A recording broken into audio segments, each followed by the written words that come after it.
Walking down the school path amidst falling cherry blossom petals, Kuda distinctly overheard a girl's voice declaring her firm intention to confess her feelings to him that very day. Those overheard words belonged to none other than his childhood friend, Yumemigasaki, a girl who inexplicably gave him cold shoulders and fierce glares whenever their eyes met.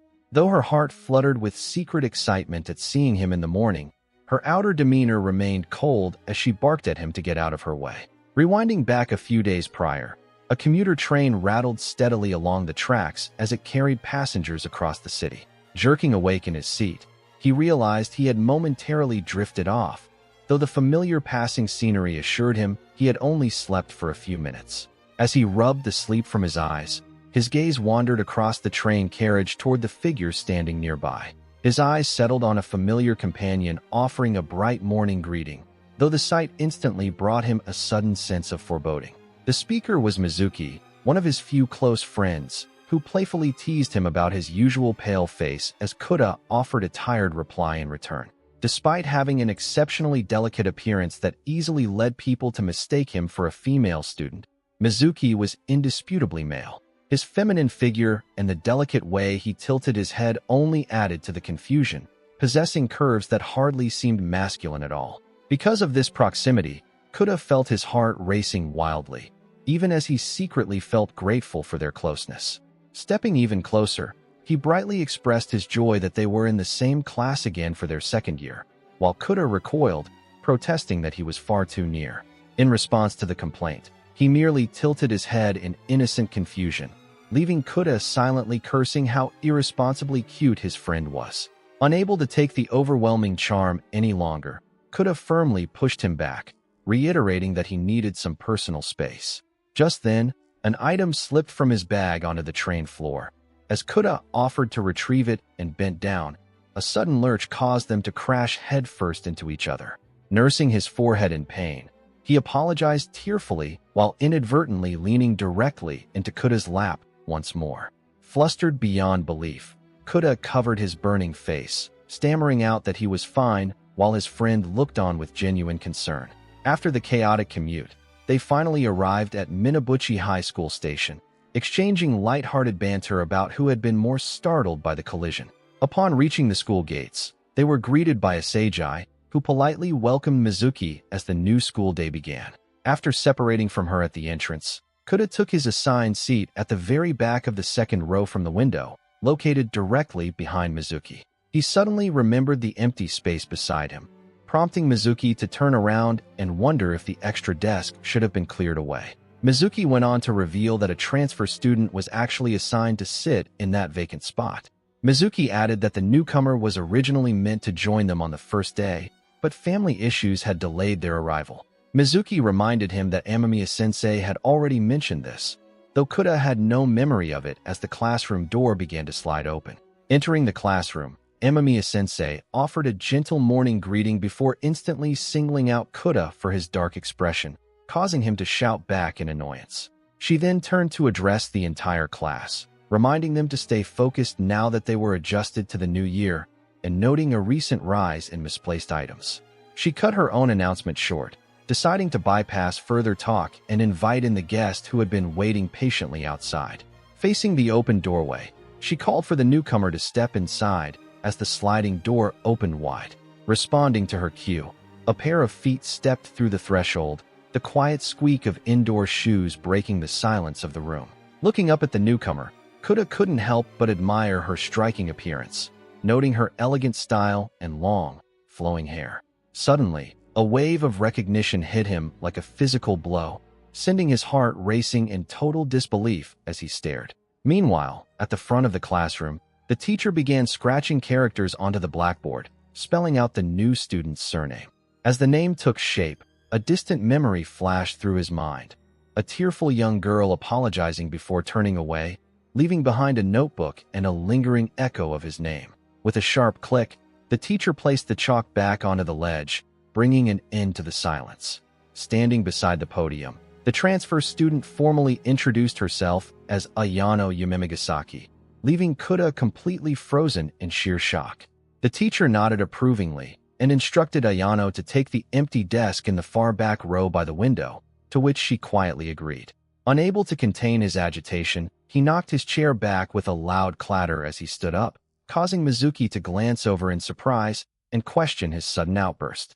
Stepping directly into her path as she walked toward her assigned desk, his sudden movement drew immediate gasps and excited whispers from their classmates, who wondered if a confession was unfolding right before their eyes.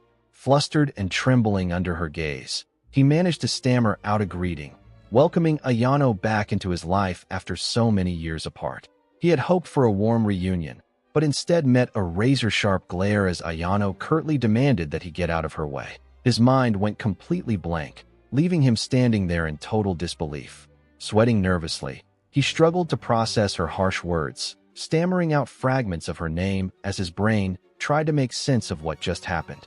Seeing his hesitation, Ayano leaned in closer with an intensified scowl, asking if he was deaf before harshly repeating her order to move. Completely crushed by her venomous tone, he shrank back, barely able to utter a response. As she brushed past him to head toward her assigned seat, he could only bow his head in shame and whisper an apology, while the rest of the class erupted into bewildered murmurs. When the school chime echoed through the room, he collapsed onto his desk wishing he could disappear, well aware of his classmates' ruthless whispers speculating about his dramatic rejection. Later, as the classroom settled into a lively lunchtime atmosphere, Mizuki leaned over to ask what on earth had gone wrong earlier that morning. Kuda explained that he had upset her in the past and simply wanted to apologize, prompting Mizuki to offer reassuring comfort, believing Kuda wouldn't act without a good reason. But their conversation was abruptly cut short as a dark aura manifested from behind them. Ayano was glaring at them with an aura so menacing it sent violent chills down Mizuki's spine. Cupping his hands around his mouth, he frantically warned his friend that her intense gaze felt like actual daggers being hurled their way. As Kuda attempted to explain that he lacked her contact information and had no way to reach out until now, his panicking companion recoiled, dramatically refusing to become collateral damage in their feud.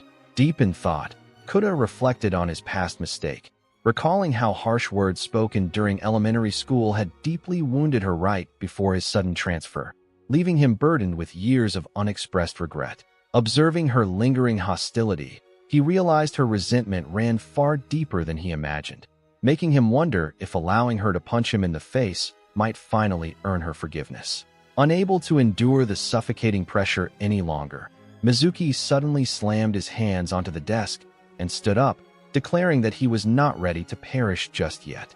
With swift, hurried steps, he beat a hasty retreat, leaving Kuda behind to face the terrifying aura alone. Left completely defenseless, Kuda froze as her terrifying glare locked directly onto him. Without a word, she sharply slid open the door and stepped out into the hallway. But just as she crossed the threshold, her foot caught, sending her tumbling forward in a sudden stumble. In a flash, Kuda lunged forward and grabbed her arm, catching her just before she hit the ground. He caught his breath, relieved after preventing her fall, and gently asked if she was all right. She remained completely silent for a beat, her face shrouded in a sudden, unreadable shadow. Without a word, she sharply slapped his extending hand away. Turning back toward him, she directed an icy, lingering glare straight into his soul. Crushed by her hostility, he dramatically collapsed in despair, whimpering to Mizuki that his life was effectively over. Meanwhile, the long, sunlit hallway stretched out in quiet stillness following her abrupt retreat. She sprinted away down the corridor, her hurried footsteps pounding against the floor as she gasped for air. Stopping near the window, she clutched her notebook tightly against her torso, trying desperately to calm her racing heart. A deep crimson flush overwhelmed her cheeks, and her chest throbbed wildly as she struggled to comprehend her flustered feelings. Back near the classroom, Mizuki was baffled to hear him chuckling, but he weakly reasoned that people laugh when hit by total despair. His subtle gestures and posture continue to inadvertently draw attention, as Mizuki candidly muses over every detail of his physique, leaving him shouting in flustered embarrassment. In response to the absurdity, she turns back with a harsh glare, sternly denying any special affection and commanding him to get out of her. She glares at him with cold detachment, sharply ordering him to step out of her path. He walked home in the pouring rain, reflecting on how school had ended before he could have a proper conversation with her. As he opened his umbrella against the downpour, a stray white cat trotted past his feet, making him wonder if the creature belonged to anyone. Warning the animal to stop, he watched in alarm as the feline stepped onto the crosswalk despite the red signal, just as a heavy truck approached. Realizing the imminent danger as the truck roared closer, he knew a fatal collision was mere seconds away. He flung his school bag aside and lunged forward, scooping the cat into his arms as they hit the wet pavement together. Groaning in pain on the drenched sidewalk, he realized he had thrown his bag away during his desperate rescue dive. As he sat up, the little cat began tugging at his clothes, meowing happily as he wondered if it was trying to thank him for saving its life. He stared in utter bewilderment as the small creature continued to meow persistently at him. Trudging through the pouring rain, he followed the little white cat down the wet street, calling out to ask how much farther they were going. The feline turned into a narrow passageway between concrete walls, leading him deeper toward an unfamiliar path under the gray sky. Near the entrance to an old stairway, he paused to read an ancient stone monument inscribed with the words Kagura Cat Shrine, bewildered as to why he was out in the downpour. Ascending the overgrown steps with his school bag shielded over his head, he pondered whether the shrine's connection to cats was merely a strange coincidence. As the path narrowed into dense foliage, an ominous atmosphere settled over him, making his chest tighten with growing anxiety. Suddenly, a loud chime echoed from above, startling him so fiercely that he jumped in terror with a loud scream. Looking around frantically, he realized the cat had vanished, leaving only the reverberation of the bell ringing from somewhere up ahead. Stepping out before a massive torii gate, he called out into the rain in desperation, wondering if he had been lured there only to be abandoned. Above the gate, a mysterious maiden with feline ears gently cradled the white cat, asking if this frantic boy was the one who had saved its life. Revealing herself under the canopy of an umbrella, the cat deity stood before him with quiet dignity and offered her gratitude. She snapped her fingers casually, commanding the downpour to cease. Instantly, the heavy curtain of rain vanished into thin air, leaving Ko staring up at the suddenly clear sky in utter disbelief. Before he could process the miraculous turn of weather, a mysterious force lifted him off his feet, levitating his body helpless in midair as she motioned for him to approach. With a careless flick of her wrist, she released her magic, sending the young man tumbling helplessly through the shrine doors with a noisy crash. Silhouetted sharply against the glowing sanctuary interior, the feline deity formally declared her divine identity as a Matsuniko Hanokami, the guardian mistress of the Kagura Cat Shrine. Her shadow stretched over him menacingly as she announced her intention to reward him for saving Byakuya's life, though her terrifying aura left Ko feeling far more threatened than honored. Proclaiming that any wish was within her power to fulfill, she urged him to name his desire, though Ko frantically tried to decline, insisting that no reward was necessary. Closing the distance until her face was inches from his, she peered directly into his soul and asked if his heart's true longing was simply to make peace with Ayano. Shocked by her uncanny perception, the young man froze as she proudly reminded him that reading minds and granting implicit desires was child's play for a god of her stature. Poking him repeatedly on the forehead with a smug smile, she demanded to be showered with praise for her brilliance, leaving Ko entirely bewildered by her sudden shift in demeanor. From outside the secluded shrine, her boasting echoed into the surrounding grounds as she insisted he acknowledge her greatness, forcing him to offer half-hearted compliments to satisfy her fragile ego. She rummaged through the clutter of the shrine room, searching intently until she finally produced a small item with satisfaction. Presenting a tiny tablet to the young man, she instructed him to swallow it, explaining that the divine confection possessed the power to let him hear the hidden thoughts of the opposite sex for 24 hours. Seeing his hesitation, she pointed out his struggle to apologize to Ayano, promising that peering into her heart would reveal the exact path to earning her forgiveness. When he voiced skepticism about the magical treat, she proudly displayed a flimsy instruction sheet from a divine mail-order catalog, which only increased his mounting concern. A chime suddenly echoed from the entrance, prompting the cat deity to excuse herself to retrieve yet another package. Left alone in the quiet room, he stared down at the strange pill, contemplating how understanding Ayano's inner feelings could finally help smooth over their strained relationship. Yet, moral doubt gnawed at him. He questioned whether reading someone's mind was an ethical line he should cross, even if he believed he deserved a reward for his life-saving efforts. Out in the hallway, frantic wooden footsteps echoed as the deity suddenly remembered a critical detail, realizing with horror that she had to stop him. Slamming open the sliding door, she shouted at him with sheer desperation to refrain from consuming the candy. Her warning came a moment too late. He had already tossed the candy into his mouth, chewing thoughtfully as she froze in stunned disbelief.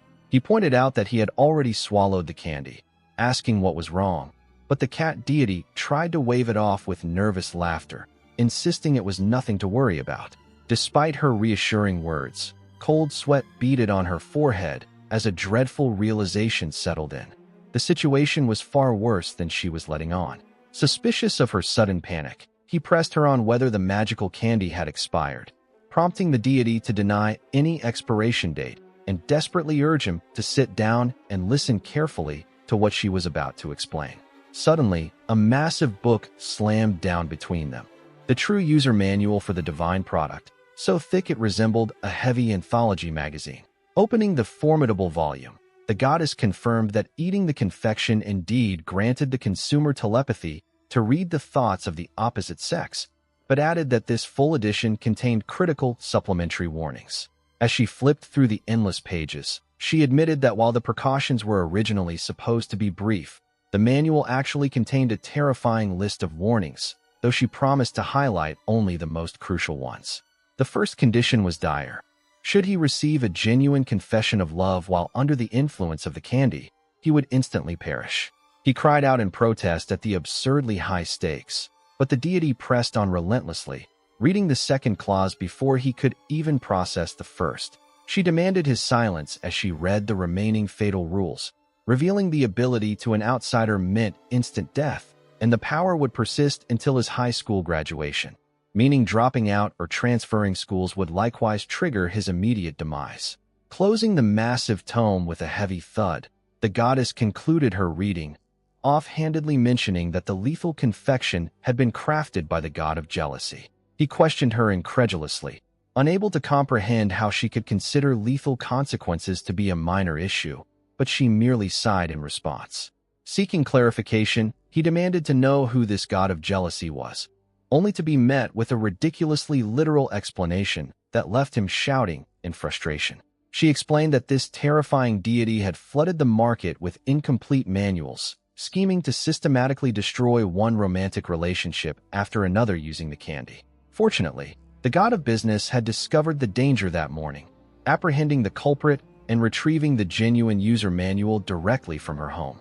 Attempting to gloss over the crisis, the cat goddess cheerfully tried to declare a happy ending, but he squeezed her cheeks, demanding she look him in the eye before saying something so absurd. Realizing that a love confession would mean instant death, he pondered his chances, only for her to burst out laughing and point out that no one would ever confess to someone like him anyway. Suddenly, an intense, deafening ringing reverberated inside his skull as the severe side effects of the candy took hold, causing him to double over in agonizing pain while she casually assured him it would pass.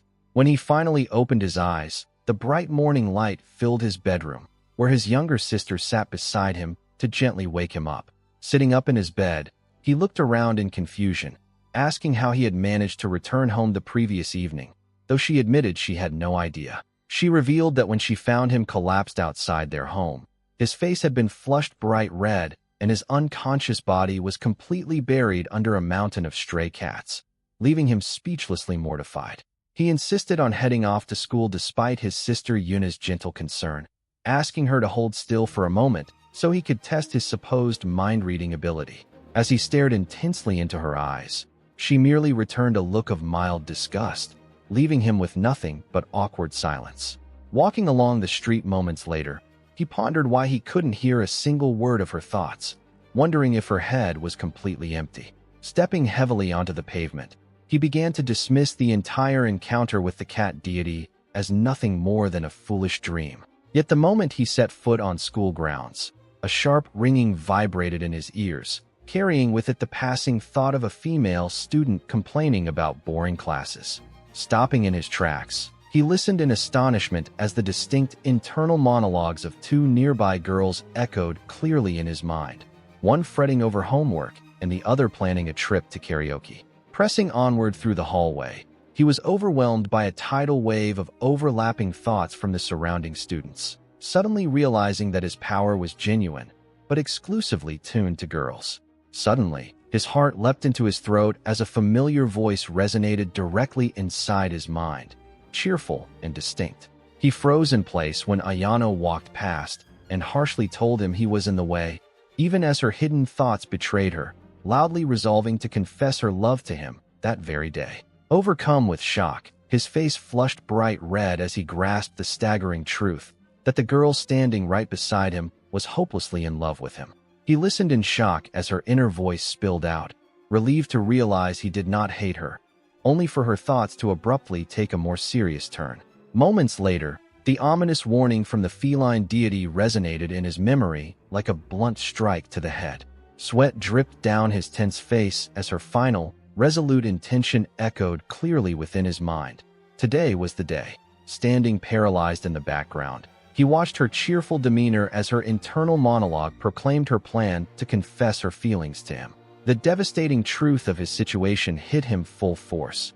If anyone confessed their love to the consumer of the item, it meant instant death. Back at school, as he walked down the corridors, his newly awakened telepathy flooded his mind with the shockingly explicit and unhinged private thoughts of every girl he passed. Glancing at a stern classmate who coldly ordered him out of the way, he was stunned to hear her inner mind swooning passionately over him, surrounded by an overwhelming chorus of strange female desire. A pencil slid across a freshly written page as a classmate enthusiastically declared how fascinating the story was.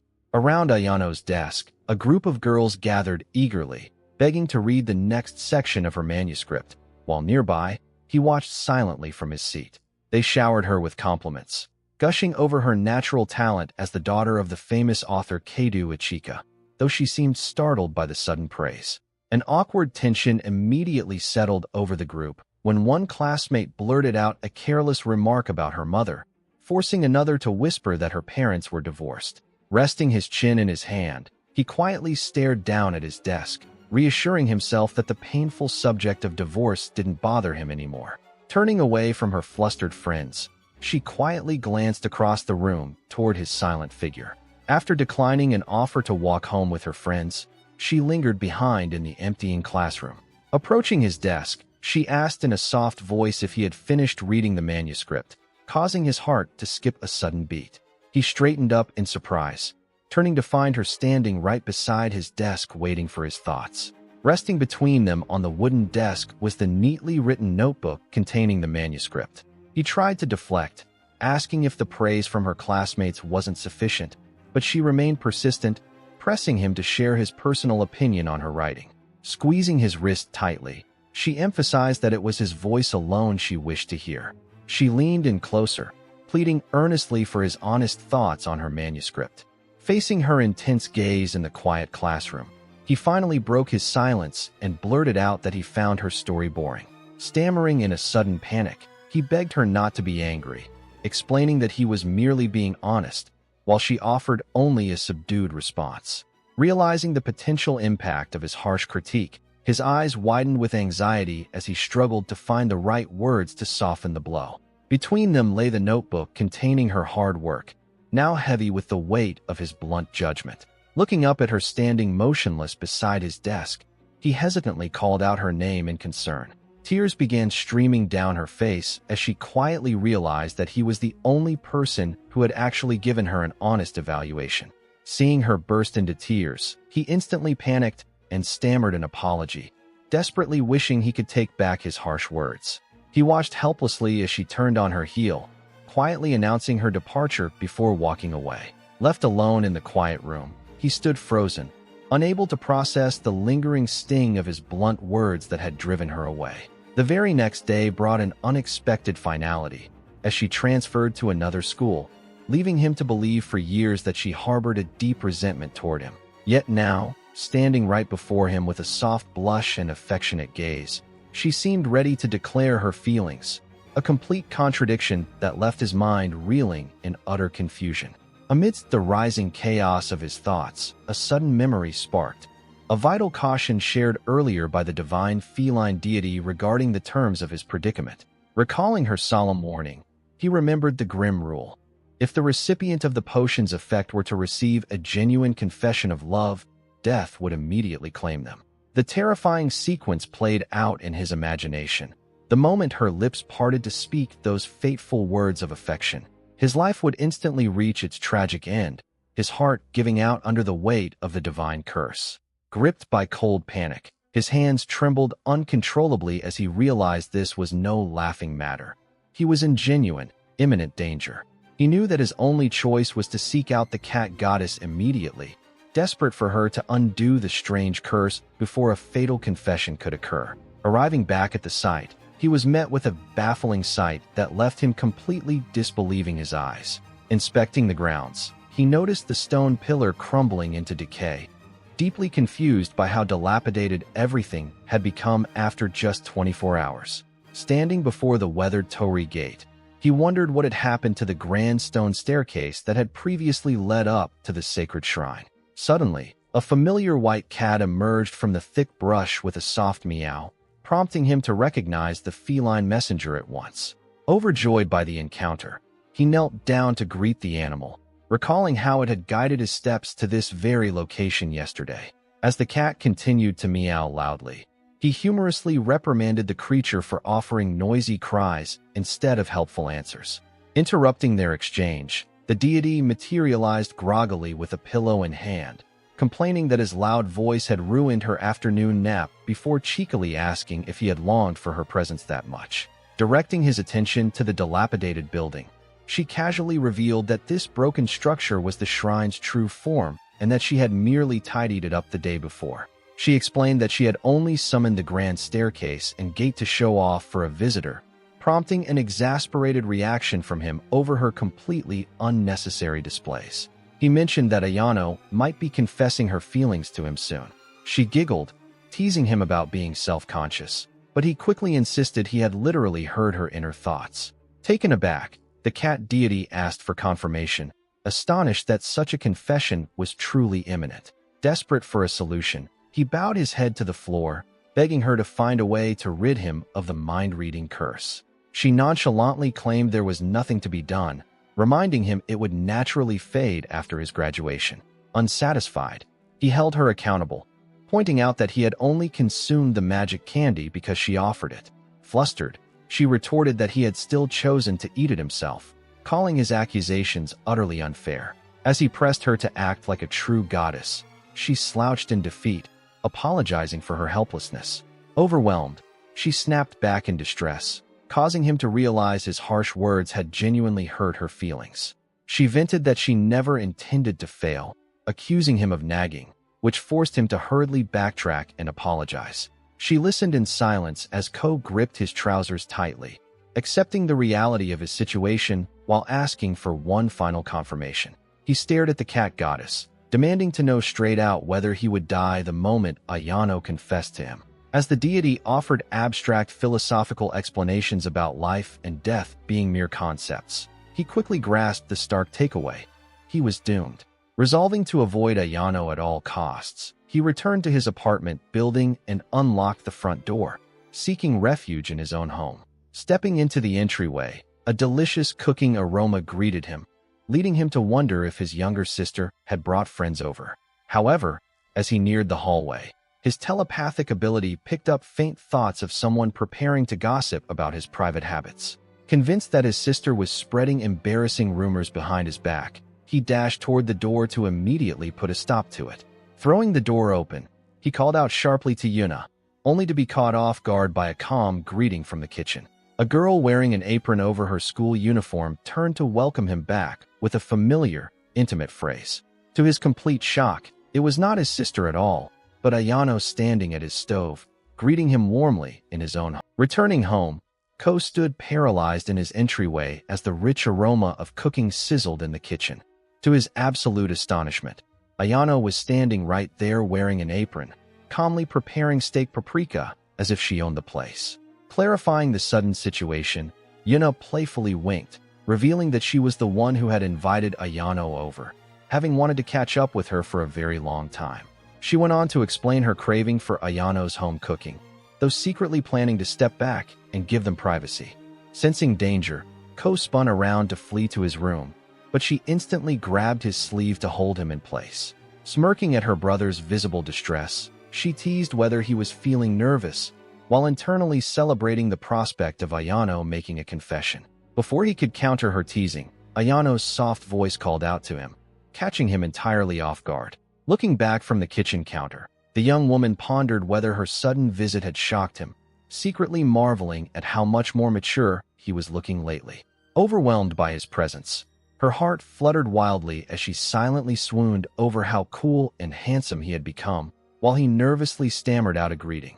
Instantly masking her inner turmoil, she adopted her usual cold expression and bluntly told him his face was annoying as usual, leaving him bewildered by the sudden change in atmosphere. She stood stiffly in the dining space as Yuna loudly proclaimed Ko's unmatched good looks, battling an overwhelming urge to secretly agree. In her mind, she couldn't help but swoon over how just gazing at his handsome face seemed to heal her heart, even while her sensible side desperately tried to deny it. The mood shifted abruptly when Yuna held up a pair of chopsticks, eagerly offering a bite directly to her older brother.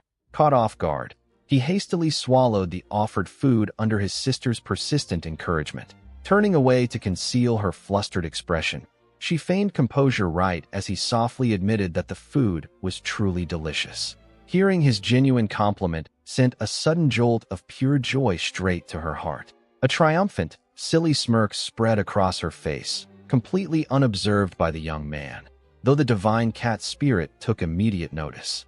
When Yuna caught her grinning uncontrollably and called her out, she panicked internally before forcing her face back into a stern, defensive scowl. Looking down at the carefully prepared meal on the table, he wrestled with his own confusion, wondering why someone who ought to resent him displayed such affection.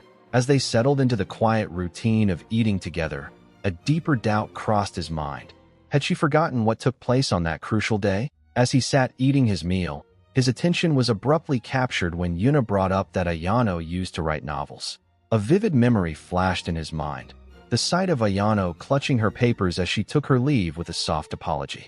He broke into a cold sweat, inwardly panicking at his sister for bringing up such a personal detail while he was still struggling with his own work. Shifting her focus, the young girl inspected a book on the table, immediately recognizing it as a popular published romance novel. Holding the copy forward, the young author softly confessed that she was the one who wrote it, offering to share extra copies from home. Overcome with excitement, the little sister blurted out whether she had become a professional writer, though the girl modestly clarified that it was only her debut volume. She then thrust the volume into her brother's hands to demand his admiration, leaving him to stammer out an agreeable response. Looking down at the cover, he spotted the pen name printed on the page and realized the true scale of her accomplishment. He remembered the countless hours she had dedicated to writing in isolation, amazed that her dedication had finally resulted in a book on store shelves. Gazing at her with warmth and profound respect, he offered her genuine praise for all the hard work she had put into her dream. He froze in absolute shock when she bluntly claimed that her own work was not even interesting. As she lapsed into a quiet silence, he inwardly panicked, desperately trying to recall if he had said something wrong during their past interactions. Breaking her silence, she explained that her editor, Reiko, had arranged for her to participate in an upcoming talk show and autograph session. She elaborated that the event would feature a dialogue on stage between two novice authors and two established literary giants, surprising him with the scale of publicity given to debut writers. Listening closely to the details of the upcoming event, he gently prompted her to continue. With a heavy expression, she revealed that the legendary author Ichika Kedu would also be attending the panel, a name that instantly jolted him. Ichika Kedu was a household name whose bestsellers were adapted into movies and dramas worldwide, making her presence at the event immensely significant. Beyond her towering fame, Ichika Kedu held a far more painful identity. She was Ayano's biological mother, who had abandoned her own daughter years ago. He inquired softly whether her mother had ever tried to reach out, only to learn that since leaving home, the famous author had contacted her daughter a mere single time via phone and email. Before the heavy conversation could deepen, Yuna chimed in with a sudden realization, reminding them that Ko's father would not be returning home from work that evening. She froze in utter astonishment as Yuna abruptly announced that she should stay overnight at their house, sending her heart into a frantic flutter while Ko stood by in disbelief. As Ko tried to interject and insist that she ought to refuse, the flustered guest quickly noted that since tomorrow was the weekend, it might actually be fine. Before he could argue his point any further, his younger sister rounded on him with an icy glare, immediately commanding him to stay quiet. Having successfully silenced her brother, the young girl turned back to her guest with an enthusiastic smile to ensure she felt completely welcome. Watching the two girls happily finalize the sleepover, he collapsed into his seat, silently lamenting the complete loss of his authority at home. The cheerful sister went on to suggest that they take a shower together before bed, leaving him to privately panic over the escalating embarrassment in his living room. Shortly after, the night deepened over the residence, casting a quiet stillness beneath a sky filled with twinkling stars. Inside the darkened house, the living room stood silent and empty, with the darkened television screen signaling that the household had called it a night. Retreating to his own room, Ko collapsed onto his bed with a sigh, though he found himself unable to sleep as his thoughts fixated on the girl staying just beyond his wall. Right at that moment, she was indeed struggling in the adjacent room, trying to squeeze into a pair of sleepwear that was far too small for her frame. Her dilemma remaining unresolved in his mind, he desperately pointed the remote at the screen and turned off the television, forcing himself to stop picturing her struggling with the undersized clothes. Late into the night, silence descended upon the dark hallway as the digital clock clicked over to 11:07. A momentary clatter echoed softly from the kitchen drying rack, briefly interrupting the quiet darkness. The sound startled him awake, his eyes snapping open in the dark as a faint, gentle giggle reached his ears. Trembling beneath his blanket, he tried to reassure himself that the feminine whisper was merely a trick of his sleepy imagination. Before he could relax, the quiet click of his bedroom door handle unlatching shattered any remaining calm. As the clock reached 4:44 in the morning, an unsettling chill suddenly washed over his body. Standing directly over his bed was the ominous figure of a young woman, staring down at his sleeping form while softly murmuring his name. Panic seized him as he recognized her standing over him, questioning what she was doing in his room at such an hour.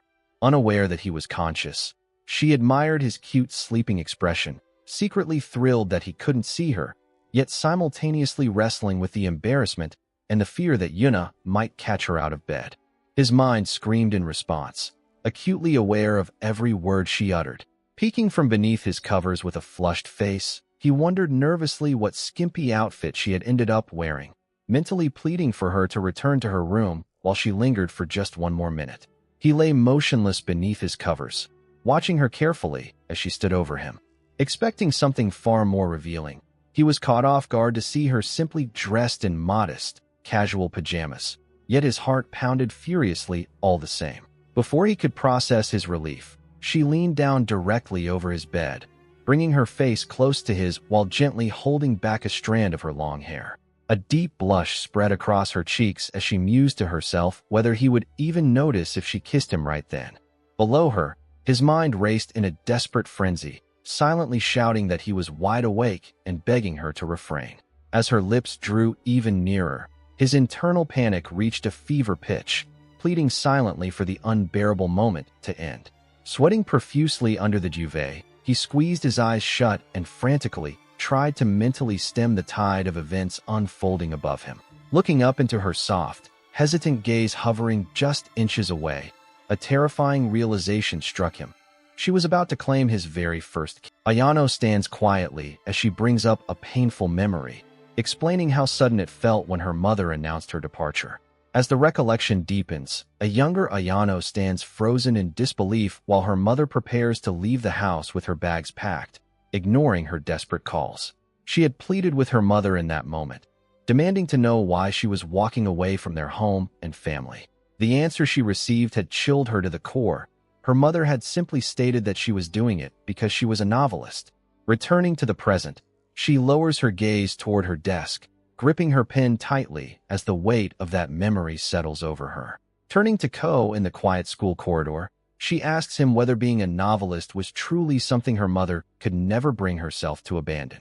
As the two of them walk down the hallway together, he ponders her question, asking why she herself decided to write a novel. Her hand moves across the paper, writing steadily as she reveals her true motive. With tears welling in her eyes, she looks up at him and confesses that she only wants to understand the reason her mother kept writing until the very moment she abandoned her family. Her confession moved him to offer his unconditional support for her writing, simply because he genuinely enjoyed her stories.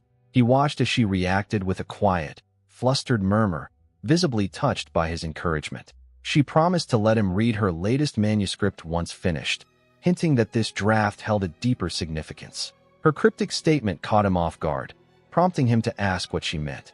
He silently watched over her as she returned to her notebook, writing with quiet focus. Her expression grew anxious, betraying a subtle fear of how others would judge her words. Little did he know at the time, that moment would be the last time he ever gave feedback on her novel. He suddenly stirred awake, realizing the fond memory was merely a nostalgic dream. As he opened his eyes, she was hovering intimately close above him, her heart pounding as she considered kissing him. She froze in shock as Yuna's sleepy voice echoed through the house, calling out her name and asking where she had gone. Trembling in place, she watched in terror as Yuna sat up awake, realizing that if she were caught sneaking out of Ko's bedroom in the middle of the night, there would be no explaining her way out. Knowing how sharp her friend could be, she bit her hand in agony, convinced she would immediately be branded a pervert for lingering beside his bed at such an ungodly hour. Meanwhile, buried beneath the sheets, Ko was sweating profusely, terrified that any sudden movement would result in an irreversible and catastrophic misunderstanding. His mind spiraled into absolute chaos, helplessly imagining his social reputation crumbling as he silently prayed for her to remain utterly motionless in the dark. Outside in the corridor, Yuna threw her door wide open with sudden, dramatic flair, stepping out into the hallway. She stood motionless for a moment, peering around the quiet hallway with a groggy, vacant stare, mumbling softly that it would have been entertaining if someone had actually been lurking around. She quietly shut the door behind her and abandoned her search. Back inside the darkened room, both of them remained completely frozen in utter disbelief as the unexpected quiet settled back over them. As her heart pounded thunderously in her chest, Ayano finally registered the sheer intensity of their position. She was lying directly on top of Ko in his bed, with his hands firmly holding her close. She suddenly realizes how impossibly close his face is, flustered by the thought that he has been wide awake the entire time while he hesitantly stammers her name. In a bid to defuse the situation, he hushes her and hastily invents an excuse, claiming she must be sleepwalking and accidentally wandered into his room.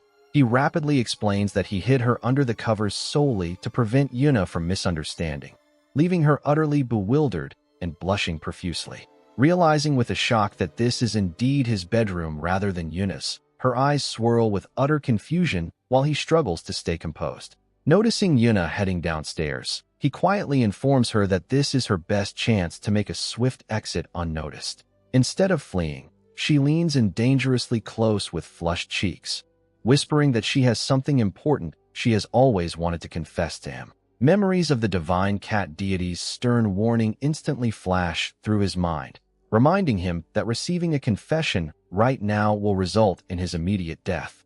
Panicking as his heart pounds violently, he desperately contemplates whether he should cover his own ears or seal her mouth to prevent the fatal words. Fearing that touching her inappropriately would lead straight to his arrest, he hesitates as she begins to speak her mind. In sheer desperation to block out the confession, he abruptly clamps his hands over her ears and blurts out a loud apology for leaving without a word. He listened with a mix of relief and confusion as she hurriedly backtracked, nervously clarifying that her story was merely about her past school transfer due to her father's job, not an awkward confession. Recalling those bygone days, she reflected on how fortunate she felt to have eventually reconnected with him, quietly apologizing for having been unable to express her true feelings back then.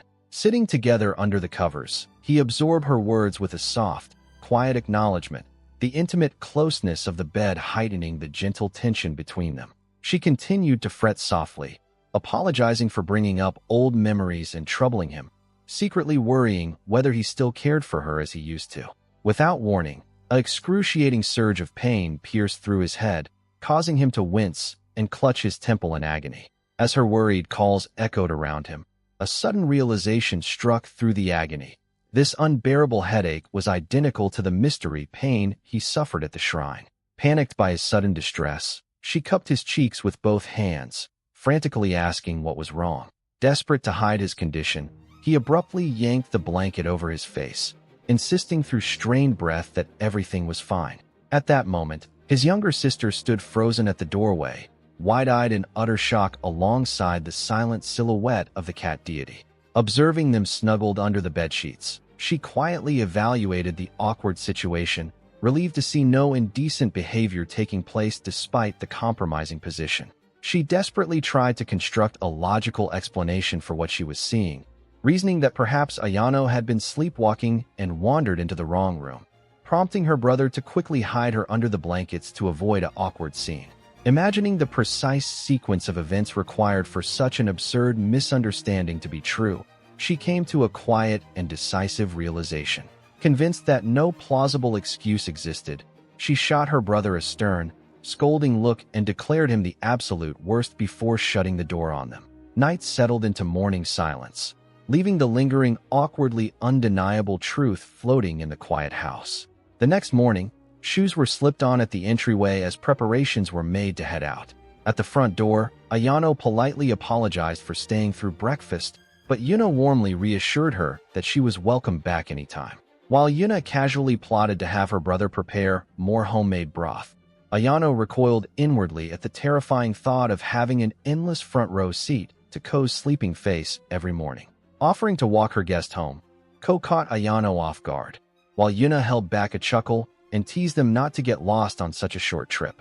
As they stepped outside together, he asked if her house was far, to which she pointed casually just a few steps away. Stopping almost immediately outside his gate, she indicated her residence directly adjacent to his, leaving him stunned by its comical proximity. She reiterated that she had moved into the previously vacant house next door, brushing off his insistence that the building was supposed to be empty. Surprised by his utter disbelief, she explained that she had only gone back to her old home the previous night to grab her pajamas, wondering how he could be so clueless.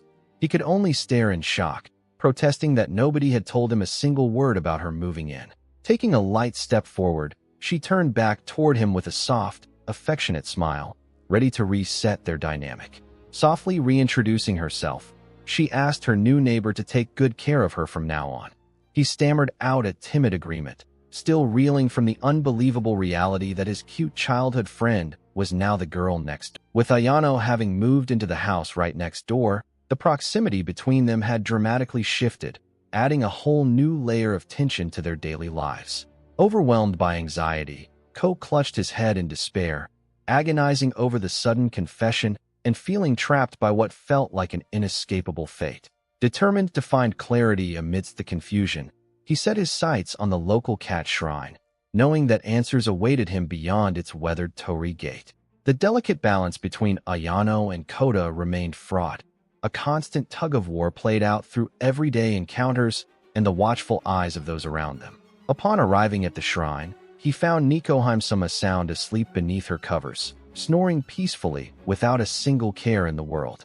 Desperate for guidance, he called out to her about the manual, only for the cat deity to lazily roll over in her sleep, completely brushing off his urgent requests. Sluggishly waking up, she let out a weary sigh, grumbling about how unhelpful humans could be when they brought items she had already received rather than what she actually wanted. In an effort to appease her, he promised to bring her favorite canned cat food next time, but she simply licked a treat stick with satisfaction, demanding more of the lickable paste and leaving him wondering where on earth he could source it. He listened intently as the deity flipped through the cryptic manual, deciphering the ancient text line by line.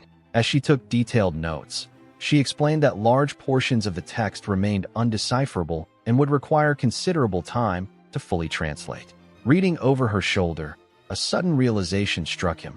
A rule explicitly stated that causing a girl's affection to drop resulted in excruciating headaches, instantly explaining his agonizing pain from the previous day. Continuing through the dire warnings, the stakes grew far worse. The text cautioned that if affection fell too low, the consequences would prove fatal. Overwhelmed by horror at this discovery, he collapsed to his knees, realizing that merely being disliked was just as deadly as a failed confession. Trying to divert his panic, the feline deity casually mentioned Ayano's personal motives for moving, leaving him startled by how much she seemed to know about the girl.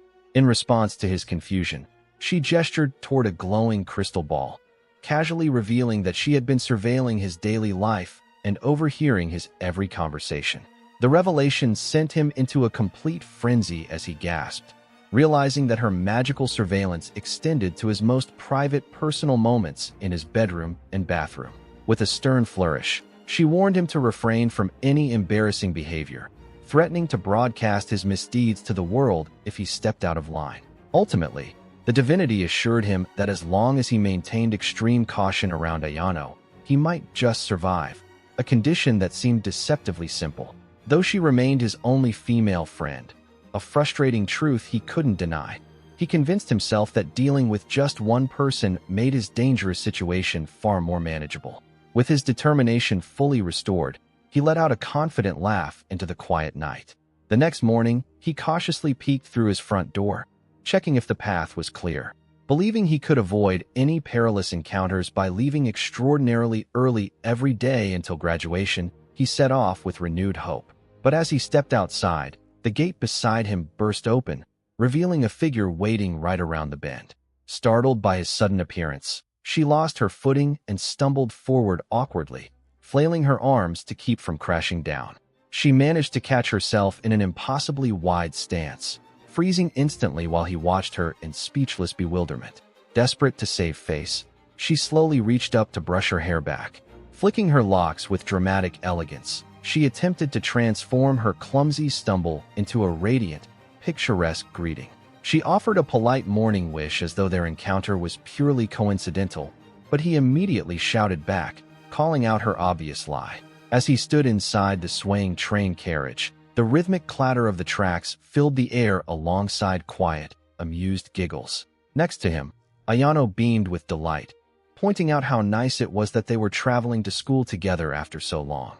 She coyly turned her head away, unable to resist stealing subtle backward glances toward him. Upon catching his gaze, her cheeks flushed with bashful excitement as she secretly rejoiced over his attention. Suddenly, their classmate Mizuki bounded up to them on the crowded train, cheerfully asking Ko why he was taking an earlier train today. Leaning in close to his ear, Mizuki lowered her voice to ask whether he and Ayano had finally managed to reconcile. Flustered by the sudden question, Ko stammered out a denial, recalling how he had previously confided in Mizuki about Ayano's apparent dislike of him, while Ayano watched their hushed exchange with quiet curiosity. In the tight space, Mizuki rested her head lightly near his shoulder, her own heart fluttering nervously at the intimate proximity despite her casual air. Just then, the train lurched heavily with a sudden jolt, knocking passengers against one another and causing a moment of startled chaos.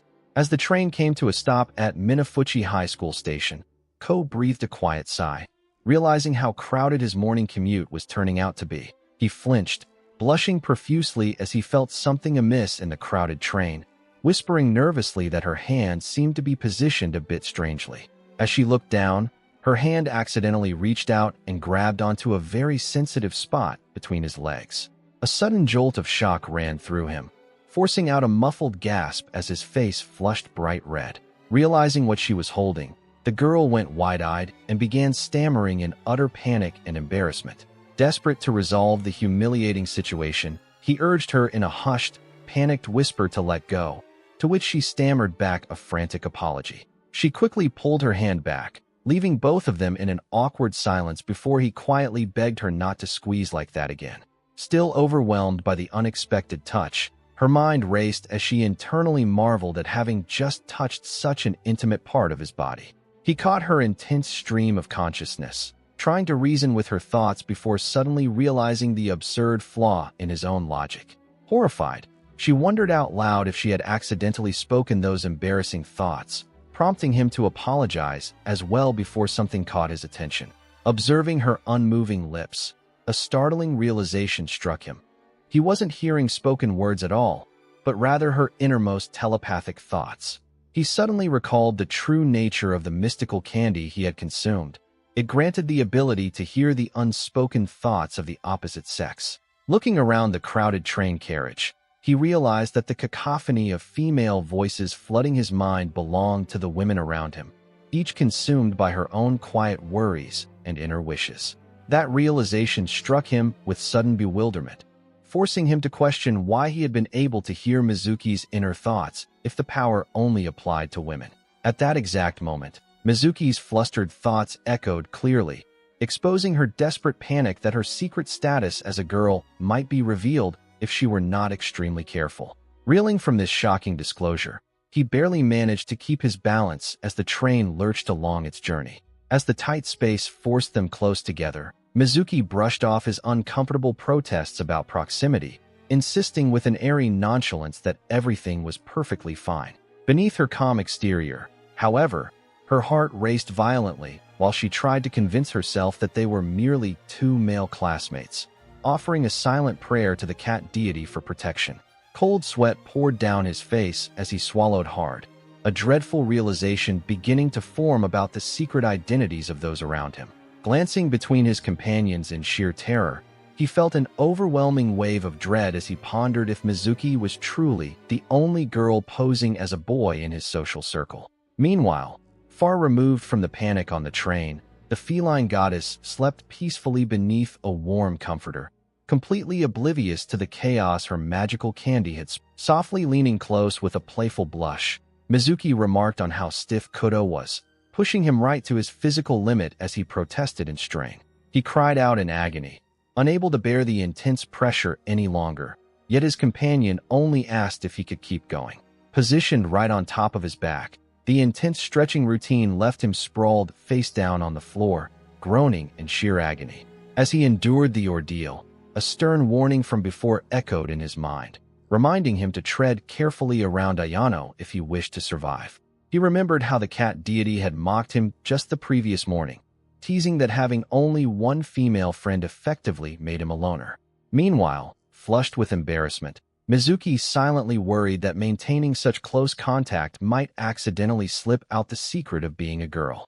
The sudden realization struck him like a thunderbolt, realizing that there were actually two girls hiding their true gender around him. She quietly marveled at how oblivious he remained despite their closeness, grateful that his dense nature kept her hidden identity perfectly safe. As the stretching session concluded, he found himself utterly baffled, wondering what possible reason someone could have for hiding their true gender. Sweltering with anxiety, he pondered whether dealing with Ayano was troublesome enough, or if Mizuki also harbored secret feelings of affection toward him. He hesitated for a moment when she asked him to push her back so she could stretch, unsure of how to properly react. Placing his hands gently on her shoulders, he reasoned with himself that there was no logical reason why someone like her would ever harbor romantic feelings for him. Yet, knowing her true identity, he reminded himself that she was still a girl, and he needed to remain vigilant against any sudden wave of affection. Before he could settle his thoughts, she suddenly flinched, complaining that his touch was tickling her, which made him pull back in a panic with a stammered apology. Looking back at him with an irresistibly adorable expression, she softly teased him for his clumsiness, sending his heart pounding out of control. Stricken directly in the chest by her overwhelming charm, he clutched at his heart as if hit by an invisible arrow, quickly masking his agitation when she asked what was wrong. As she jogged off back toward the court, he watched her from the benches, realizing with a sudden wave of panic just how dangerous and captivating she could be if he let his guard down. Watching her play basketball while effortlessly maintaining her male disguise, he concluded that his safest course of action was to pretend he remained completely unaware of her secret. Sudden shouts echoed across the gymnasium as the ball crashed loudly against the hoop during the game. Exhausted from the intense physical activity, Mizuki collapsed onto the gym floor to catch her breath while Koda, offered a nervous apology. She winced in pain as her ankle throbbingly protested, insistently brushing off Koda's panicked inquiries about her condition. Assessing the swollen joint, the teacher determined it was likely a sprain and asked Koda to carry her to the school nurse's station, a request he hesitantly agreed to. When he casually offered to give her a piggyback ride, she froze in absolute terror as the implications hit her, realizing that pressing her chest against his back would instantly reveal her secret. Even to someone as dense as him, panic set in. Attempting to play it cool, she forced a polite smile and insisted she could manage on her own, knowing all too well his usual lack of awareness. Meanwhile, he silently agonized over the scenario himself, aware that piggybacking would make her secret painfully obvious to any guy, despite his own complete lack of experience. Shortly after, they arrived at the quiet school infirmary where she could rest and recover. As she rested on the medical bed with a bandaged ankle, he stepped into the room bringing her clothes and checking on how her injury felt. Reassured by his calm demeanor, she secretly sighed in relief, internally teasing him for being so dense while feeling grateful that her secret remained safe. Yet as she sat contentedly on the bed, he was secretly tormented by a deep sense of guilt, apologizing in his mind for failing to feel anything even when she had been pressed right against him. He offered a polite farewell, stepping away from the first aid station to head back to class. As soon as the door slid shut behind him, the injured girl was left alone in the quiet room. Knowing she couldn't linger in her gym clothes forever, she resolved to change out of them as quickly as her sprained ankle permitted. Glancing down at her heavily bandaged foot, she mused half-jokingly about how convenient a bit of assistance with changing would have been. Meanwhile, in the hallway, his eyes caught sight of a striped necktie lying forgotten on the floor. Picking up the accessory, he realized it belonged to her and must have slipped off when he was carrying her earlier. He immediately backtracked toward the room, assuming that if she were undressing, she would have at least drawn the privacy curtain. Sliding the door open without a second thought, he called out to return what he had forgotten. To his absolute shock, the curtain was wide open, exposing her sitting on the cot with her shirt completely off. Caught entirely off guard, her cheeks flushed bright crimson as panic and embarrassment seized her. Her hands instantly lunged for the nearby sheet, clutching the fabric tight in sheer reflexive panic. Pulling the sheet over her chest to shield herself, she sat frozen under his wide-eyed gaze. Koda flinched in absolute shock, his face flushing crimson as the reality hit him that he had just uncovered her secret. Her heart hammered as she panicked over being exposed as a girl, while Koda frantically tried to process the unmistakable evidence he had seen with his own eyes. Weighing his options, he wondered if he should begin treating her normally as a girl, hoping that if she did not mind him knowing, things might not become complicated. Terrified of the worst-case scenario, she feared that if her identity were formally revealed, she would be forced to leave the school entirely. Observing her trembling and near tears, he caught a glimpse of her distress and wondered what was running through her mind. She desperately resisted the thought of leaving, overwhelmed by the realization that she had finally managed to make a true friend. Memories flashed back to the day they first greeted each other at the school ceremony, marking the modest beginning of their bond. She cherished every quiet moment they had spent together since, walking side by side, hanging out at stores, and sharing ordinary days that now felt irreplaceable. She stood frozen before him, trembling beneath the fabric of the bedsheet as she awaited his inevitable reaction.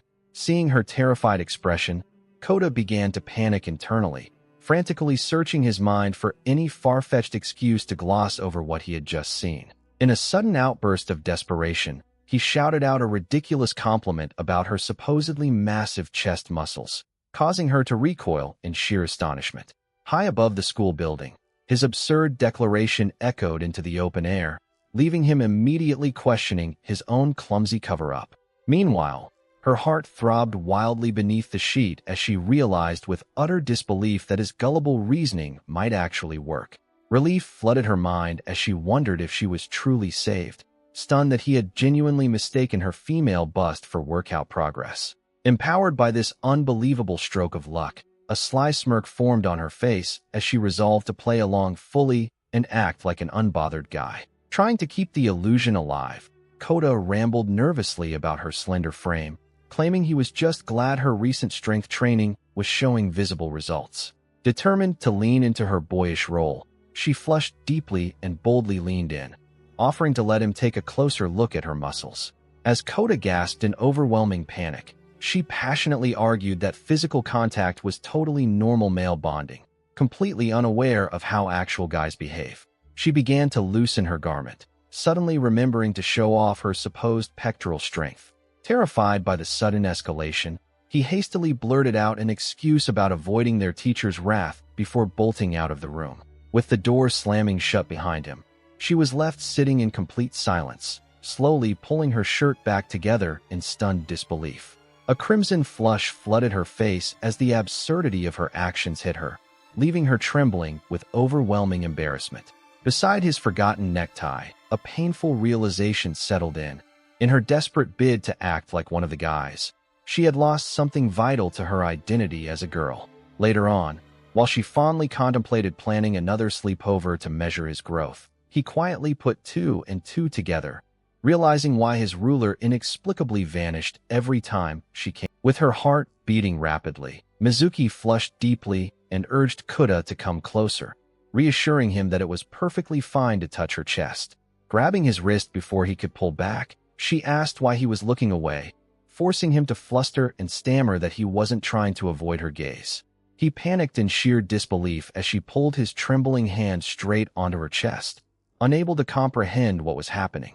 She let out a soft sigh as his large palm pressed against her, trembling as she quietly begged him to stop before her feelings overwhelmed her. She could no longer hold back her surging emotions, leaning in breathlessly to ask if she could finally confess what was on her mind. Looking straight into his stunned eyes, she began to utter the secret feelings she had harbored ever since they met, sending him into a tailspin of utter shock.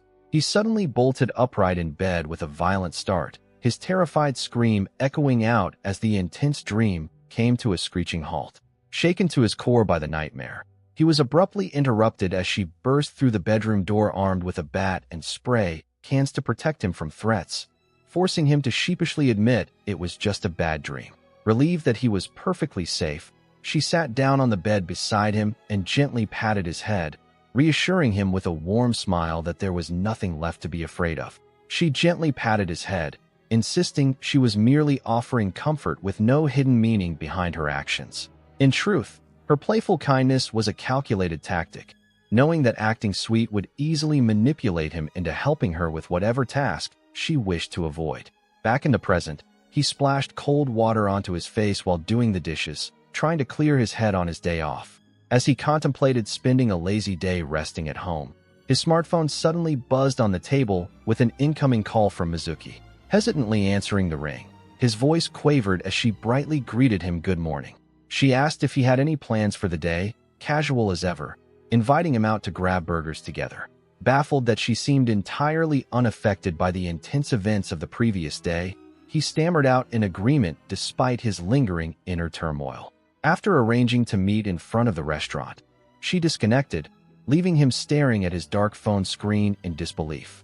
He admitted to himself that he still had no idea how to act around her, especially given how casually she treated their relationship after everything that had transpired. Reassuring himself that reality could never mirror his strange dream, he braced himself for their upcoming meeting while wrestling with feelings he had held for a very long time. Standing outside the fast food restaurant while waiting for his meetup, he reflected on the strange ability that allowed him to overhear the passing thoughts of strangers. At first, eavesdropping on private minds had filled him with guilt, but over time it had become as passive and mundane as listening to background noise on a television. As he waited for her arrival, he began to logically organize the patterns he had observed regarding his mind-reading power. He realized that the telepathic ability possessed a strict boundary, operating within roughly the same distance as audible spoken speech. Furthermore, he noted that physical obstacles affected the clarity of these thoughts in the exact same manner as sound waves, with walls and curtains dampening the signal. Beyond simple distance and physical barriers, he had also observed unexpected fluctuations in the volume of the inner voices he intercepted. Initially suspecting that the volume depended on whether someone liked him or not, he quickly dismissed the idea after observing strangers reacting with sudden bursts of pure excitement. The true cause, he deduced, was emotional intensity, The stronger a person's inner feelings burned, the louder their thoughts reverberated in his mind. His analytical train of thought was shattered when her cheerful voice echoed across the street, calling his name as she waved energetically. Catching sight of her cute greeting, his heart skipped a beat, rendering him instantly flustered. Heading inside the burger shop together, he found his attention briefly caught by the staff at the counter, momentarily puzzled by their appearance as they placed their order. Having picked up their food, the two settled close to each other, ready to enjoy their meal and conversation. He sat across from Mizuki inside the restaurant, observing her relaxed and familiar presence. Seeing her act so completely unbothered brought him a deep sense of relief, reassuring him that she was still the exact same friend he had always known. As she casually looked around for a place to sit, his lingering tension began to fade, grateful for her easygoing nature. Glancing down at their tray of food, he resolved that regardless of her gender, he would simply continue treating her the same as he always had. Suddenly breaking his train of thought, she pointed toward a girl walking outside the window and teasingly asked if that was his preferred type. She went on to remind him of a past occasion when he had casually pointed out a girl waiting at a traffic light, recalling how he had openly confessed his fondness for stockings. Flush with embarrassment at the blunt reminder, he desperately tried to deny the claim while she relentlessly teased him about his specific preferences. Gripping his head in dismay, he cursed his past naivete, remembering how openly he used to discuss such embarrassing topics back when he still believed she was a boy. Their playful banter was suddenly disrupted when a restaurant employee began frantically waving a rag to chase off a rogue insect. Catching the creature's frantic mental signals as it buzzed through the air, he watched in horror as the bug turned and flew straight toward him. He suddenly realized the flying insect had veered off course and was heading straight for Mizuki. Panic surged through him as he watched the bug rapidly close the distance. Reacting to the sudden movement, Mizuki lost her balance with a startled cry, completely oblivious as the bug settled comfortably onto her jacket. Seeing her about to tumble backward, he shouted a desperate warning and lunged forward to break her fall. Instantly wrapping his arms around her torso from behind, he managed to catch her, though his hands came to rest squarely against her chest. Relief flooded through him as he congratulated himself on catching her before she could hit the ground. Yet, as he held her close, he noticed her entire body growing rigid while her face flushed bright red, leaving him puzzled by her reaction. Confused by her sudden tension, his fingers unconsciously squeezed as he attempted to adjust his grip, completely oblivious to where his hands were placed. A sudden shiver ran down her spine as the startling truth registered in her mind. Kudo was holding her directly by her chest. Embarrassment washed over her in intense waves, causing her heart to leap into her throat. As he shiftlessly readjusted his hold with another gentle squeeze, she could only let out a breathless, embarrassed whimper. Her heart thundered violently against her ribs, completely disrupting her original plan. She had invited him out to restore their friendship to a comfortable normalcy, but this unexpected physical contact was causing her feelings to surge out of control. Meanwhile, the sudden realization of where his hands were finally hit him, making his own heart pound wildly. Desperately trying to regain control, he bargained with himself that it was merely an unavoidable accident while trying to protect her. His heart pounded against his ribs as sweat beaded on his forehead, his eyes spinning in absolute panic.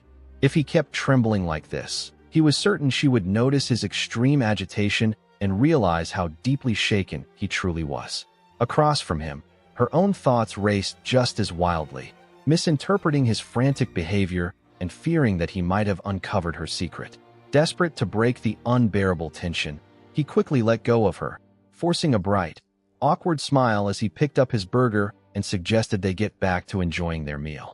Despite his attempt at composure, her face flushed crimson, steam practically radiating from her overwhelmed head as she managed only a barely audible agreement. She squeezed her eyes shut in mortification, terrified that looking directly at him would only make her appear even more strange and unhinged in his eyes.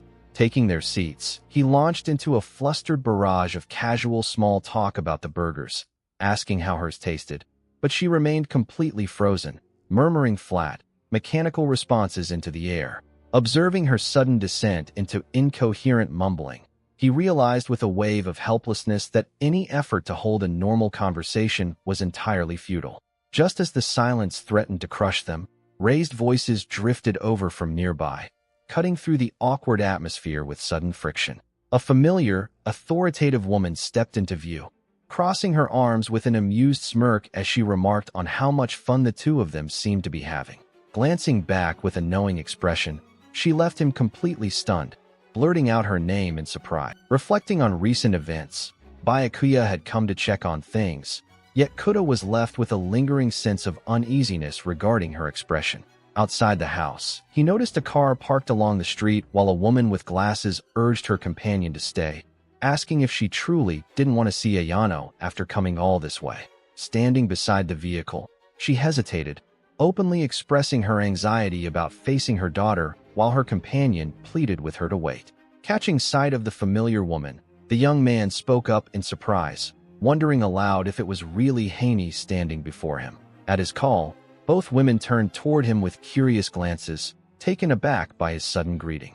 He introduced himself as Jinbu Kuda from next door, causing Haney's eyes to widen in recognition as she realized who he was. Overcome with warmth, she affectionately patted his head and praised how handsome and tall he had grown, leaving him deeply embarrassed before she quickly apologized for her sudden impulsiveness. Flustered yet determined, he composed himself and asked her directly if she had come to visit Ayano. Her eyes widened in hesitation, and glancing over at the house, she quietly insisted that she was merely passing by. Preparing to leave despite her companion's protest, she admitted that she had not contacted her daughter since leaving home, leaving Kuda to wonder about the deep divide between them. She casts her gaze downward, her voice trembling with heavy regret as she admits that she has not reached out to her daughter even once. Seeing her mournful eyes, the young man reflects on how deeply Ayano must have suffered in isolation, the unspoken grief between mother and daughter hanging heavily in the air. Unable to stay silent, he clutches the cat tightly and calls out to her, begging her to stop because Ayano surely longs for a proper reunion.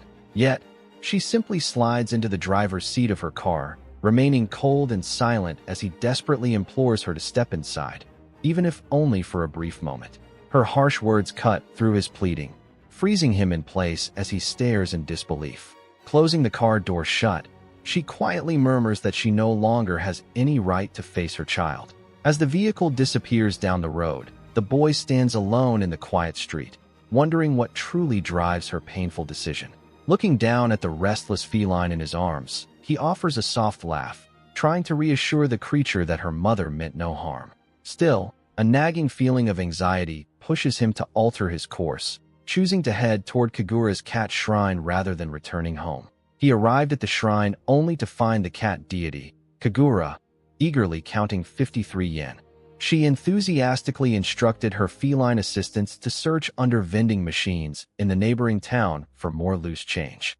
Baffled by her questionable methods, he openly questioned what she was coaxing the stray cats to do.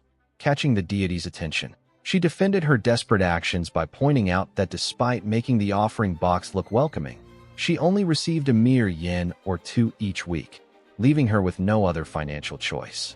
Taking pity on her plight, he handed over a 50-yen coin, noting with a sigh that those driven solely by worldly desires failed to understand the shrine's true struggles.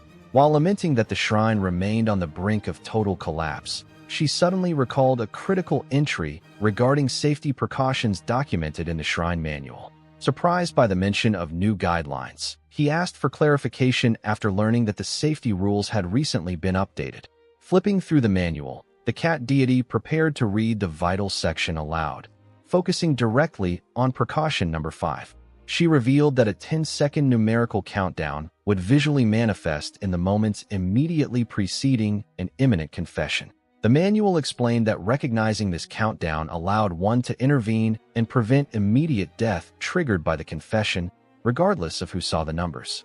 Absorbing this critical revelation, he understood that taking decisive action as soon as the countdown appeared would enable him to stop the confession and save his life. He reflected on the manual's revelation, musing that if the 10-second countdown served as an early warning, the god of jealousy might actually possess a shred of mercy. Kagura, however, quickly shattered his optimistic outlook, pointing out with a gloomy aura that having a countdown is actually an awful precaution, leaving him utterly bewildered.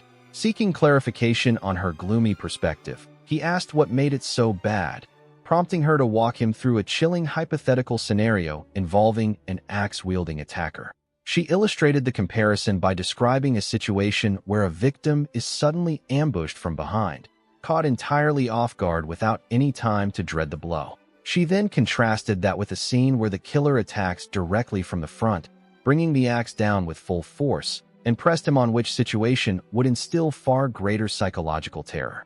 Conceding to her logic, he admitted that facing an incoming strike head-on was indeed far scarier, though he lightheartedly remarked that he would simply prefer to die instantly from a surprise attack anyway. Kagura then revealed the dark truth behind the rule. The god of jealousy deliberately imposes those 10 seconds to force the candy's user to experience the agonizing terror of imminent death. As the sobering realization hung in the air, Byakuya the white cat padded softly into the room, letting out a gentle meow that broke the heavy atmosphere. Turning his attention to the feline, his eyes softened as he silently absorbed the weight of the deity's cruel game. Reaching out to gently stroke the cat's head, he offered a reassuring smile, quietly resolving to stay calm no matter how dangerous his path became. He reassured himself that he would be fine as long as no one confessed to him, telling Kagura not to underestimate just how unpopular he truly was. Standing up, he thanked the cat deity for her warning and announced he was heading home to prepare dinner for Yuna. Kagura, however, remained deeply uneasy, urging him to stay on high alert as a dark premonition weighed heavily on her mind. Arriving back at his residence a short while later, he called out his usual greeting upon unlocking the front door. Stepping into the hallway, he apologized to Yuna for returning late and promised to begin making dinner right away. But as he walked further inside, his eyes caught the unexpected sight of a young woman standing in the corridor wearing a frilled skirt. Looking up, he was stunned to discover Ayano waiting for him, timidly welcoming him home while apologizing for intruding. His heart pounded frantically in utter disbelief as he panicked, trying to comprehend why she had unexpectedly shown up at his house again. She softly explained that the tickets for an autograph session had finally arrived, and she felt compelled to hand them to him first. At that exact moment, the grim reality of Kagura's warning hit him, realizing that this dangerous encounter was precisely the threat she had foreseen.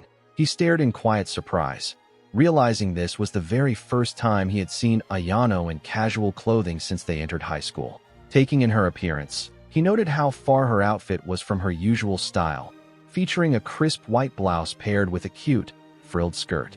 Moving his eyes downward, his heart skipped a beat as he noticed she was also wearing sleek, dark stockings.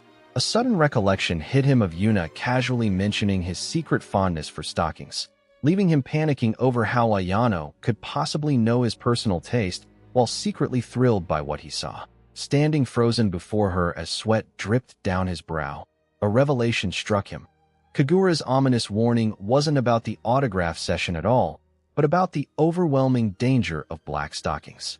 Elsewhere, the small cat deity sat observing through her divine mirror, dryly reacting to his absurd conclusion with sheer exasperation at his foolishness. Shadows of tragic memory resurfaced, beginning back when Yuna was still in elementary school and their father was involved in a fatal accident, never to return home.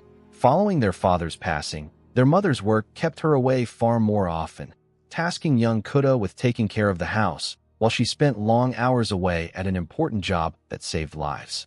Gripping his little sister's hand tightly, he vowed to himself that he would grow strong and protect her, stepping up to fill the void left by their absent mother. Attempting to ease their burden, their mother eventually hired a nanny to care for them every day, though the unfamiliar presence brought little comfort. Every time the nanny arrived, Yuna would burst into tears and cling to him, weeping in distress out of fear that their mother was being permanently replaced. Unable to watch his sister suffer such anxiety, he phoned their mother to request that she cancel the nanny service, leaving them with only catered meals delivered to their doorstep. Left alone together in the quiet living room, the two siblings spent long, lonely days in silence while Yuna clutched a cushion for solace. He watched her anxiously, deeply concerned by her withdrawn state and wondering how to bring back her warmth. No matter how hard he tried to cheer her up by sharing funny stories from school or bringing up her favorite animated shows, she never cracked a single smile. Until one day, their mother presented both of them with matching decorative pendants, a sun and a crescent moon. Yuna beamed with joy over the gift, treasuring the small crescent pendant as Kuda gently rested a loving hand atop her head, feeling a long-standing warmth return to his heart. Her mood visibly brightened in the days that followed, lifting her spirits and significantly easing the heavy weight Kuda had been carrying on his shoulders. Their daily routine gradually settled back into a peaceful rhythm, punctuated by quiet moments of studying and school notes left on the desk. The cherished silver necklace rested safely on the nightstand, serving as a silent token of their enduring sibling bond. Upon returning home later that day, he was caught completely off guard to find Ayano standing in the hallway, elegantly dressed in sleek black tights, and softly apologizing for intruding. He was immediately greeted by Yuna's energetic voice calling out from the kitchen to scold him for being late, explaining that she had already started preparing the curry. She turned around with a terrifyingly bright smile, brandishing a large kitchen knife and insisting he come help her, which sent Kuda into an immediate panic. Soon after, they all sat together at the dining table, where Ayano voiced a quiet embarrassment about eating over, though Yuna warmly insisted there was plenty of food to share. As they ate, Kuda recalled her earlier mention of an autograph session in a talk show, remembering the last time she had cooked pepper steak for him. She suddenly flushed with intense determination between mouthfuls, passionately blurting out that inviting him to the autograph event was her true reason for coming today, completely overwhelming him. Her sudden intensity made the cat deity sense immediate trouble, warning Kuda that the situation was escalating far too quickly. Shifting back to her plate, she nervously chewed her meal while gathering the courage to bring up the autograph event, though her inner turmoil remained obvious. Meanwhile, Kuda pondered the situation by the sink, reassuring himself that declining her invitation was ultimately the right choice, despite feeling a tinge of guilt. Stepping over to offer a hand with washing up, she was gently turned down as he suggested she relax and watch television with Yuna instead. Hesitant to drop the matter, she unexpectedly asked if he used to sign his name in a stylish flair back in elementary school, catching him completely off guard. She struggled to find the word, fishing for him to finish her thought until he realized she was deliberately baiting him to say the word autograph. Comparing her awkward build-up to an overly dramatic role-play, he dryly noted her theatrical effort to lead into the subject. As Yuna bluntly labeled her behavior as eighth-grader syndrome, she froze in embarrassment, leaving the atmosphere utterly deflated. The tension was abruptly broken when Yuna burst in announcing a dire emergency. Their post-meal snacks had completely disappeared despite Kuda buying plenty the day before. Looking at him with a mix of mild disappointment and smug self-assurance, Yuna casually admitted that she had already eaten them all herself. She suddenly pushed Ayano forward toward Kuda, suggesting that the two of them head out together on the errand instead. Stepping into the chilling night air, Kuda shivered while their mischievous matchmaker gave a confident thumbs up from inside the doorway, silently cheering them on. Shortly after completing their late-night purchase at the store, they set off on their way back with the bag in hand. As Kuda led the way across the pedestrian street, Ayano wrestled internally with her courage, desperately telling herself that this crosswalk was her chance to finally invite him. The moment slipped away, forcing her to push the deadline back further, silently bargaining to speak up once they crossed the bridge, even as self-doubt began to creep in. Suddenly, Kuda came to a complete halt along the bridge railing, his gaze lingering quietly on the dark river below. Turning around in confusion, Ayano asked why he had stopped, but he merely brushed it off as nothing. Looking out across the quiet stream, she slowly began to recognize the familiar scenery around them. At that very instant, a sudden spark of memory struck Kuda as well. He turned to her, realizing this was the exact spot where she had once lost her pendant, and asked if she still remembered that day.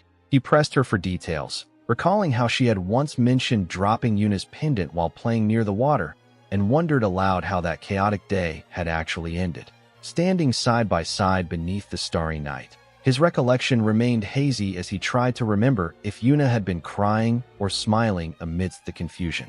A quiet murmur echoed between them, lingering in the cool air as she took a moment to reflect on his question. Chuckling softly with a gentle smile, Ayano confessed that her own memory of that time was equally vague, though she remembered it as a rather wild experience. Her gaze drifted thoughtfully, a soothing expression resting on her face as she quietly affirmed her feelings. He reflected on the words he had shared with Ayano, realizing that he might have forgotten the details not because it was a bad memory, but because it had been a warm and comforting one. Whispers had long surrounded her, fueled by cold rumors and distant glares. People claimed she was far too ominous, comparing her impassive demeanor to that of a lifeless doll who never cracked a smile. Amidst those cruel memories lay a crescent-shaped pendant, its delicate chain glimmering brightly under a stark beam of light.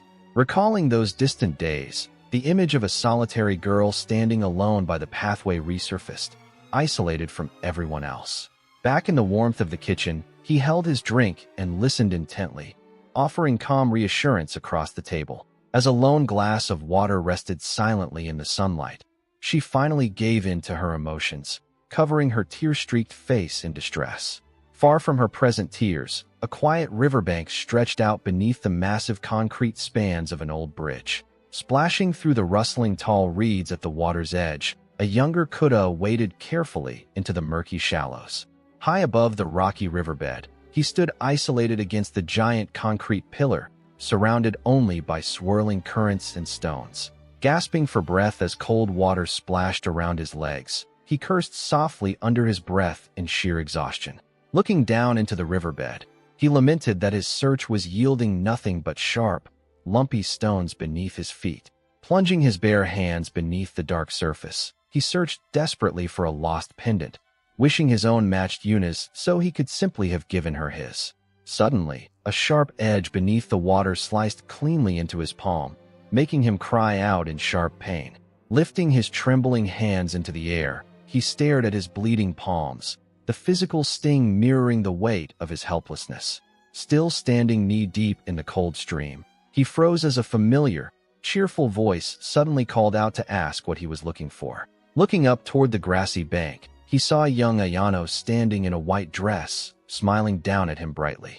She smiled warmly, greeting him with a cheerful expression and noting how long it had been since they last saw each other. Standing ankle-deep in the river stream, Kuda recalled how they used to play together as children since she was his mother's friend's daughter, though they had drifted apart following his father's passing. Splashing into the cool water, Ayano playfully remarked on how refreshing it felt before asking if he was searching for buried treasure, to which he grumbled that he wasn't playing around. Looking down at the rushing current, he explained that his sister had lost her pendant in the river, but he was reaching his limit after searching in vain. Refusing to let him quit, Ayano coaxed him to keep searching, eagerly offering her assistance so they could try a little longer together. The urgency weighed heavily on Kuda, knowing rain was forecast for the following day, which meant any delay would cause the rising current to wash the precious keepsake away forever.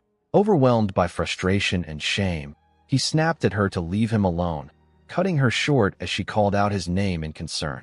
He turned and fled from the riverbank, leaving her standing alone as a painful sense of humiliation washed over him for having allowed her to witness him in such a pathetic state. Upon returning home, Kuda realized with deep regret that he had prioritized his own wounded pride over retrieving his sister's lost item. Stepping into the room where Yuna sat huddled on the floor. Hearing his voice, Yuna raised her tear-filled eyes toward him, softly murmuring a greeting to her older brother. She looked up from where she sat on the floor, her voice trembling as she asked if he had found her lost treasure, only to be met by his solemn apology. Admitting his failure, he confessed that the search in the river had been completely in vain. Hearing the devastating news, tears immediately flooded her wide, innocent eyes. As her loud sobs filled the room, he frantically tried to comfort her, offering his own pendant in place of the one he had lost. But she rejected the substitute through her tears, crying out for her precious, irreplaceable necklace. As her weeping echoed, his exhausted body began to give out, his heavy eyelids drooping despite the deep guilt weighing on his heart. In that moment of overwhelming fatigue, he realized how far he still had to go, wishing desperately to remain strong and dependable in her eyes. Shortly after, the two sat together on the living room sofa, with the young girl clinging tightly to his side as the storm of tears finally began to pass.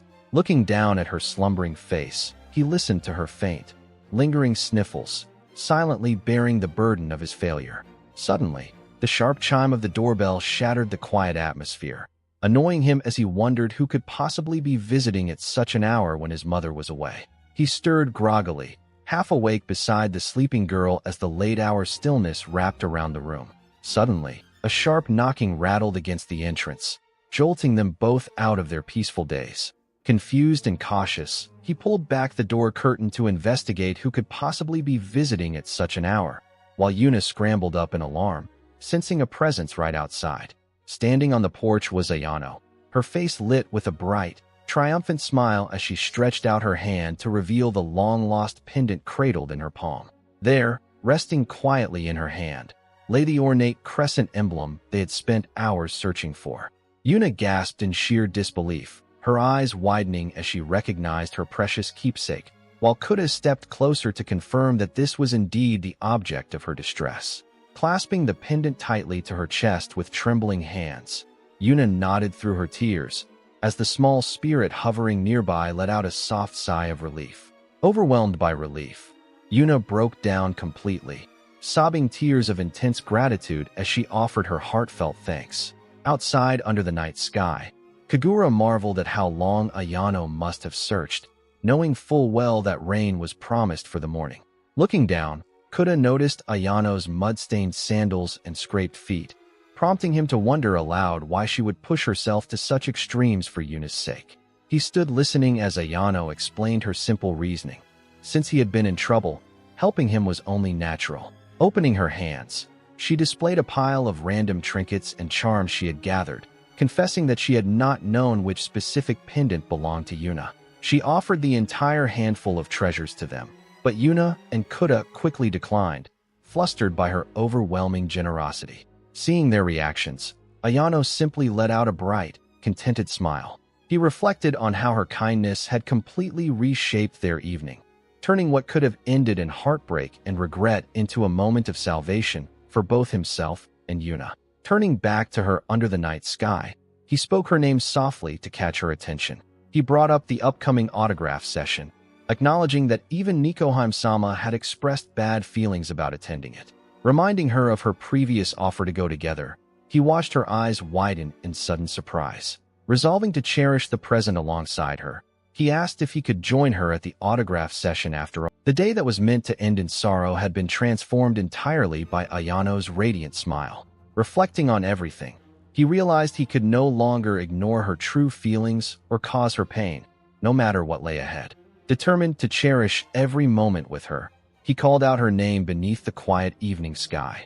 He asked if he could join her for the upcoming autograph session, offering to go together if she didn't mind. Caught off guard by his sudden proposal, she repeated his words in surprise, internally flustered by his unexpected earnestness.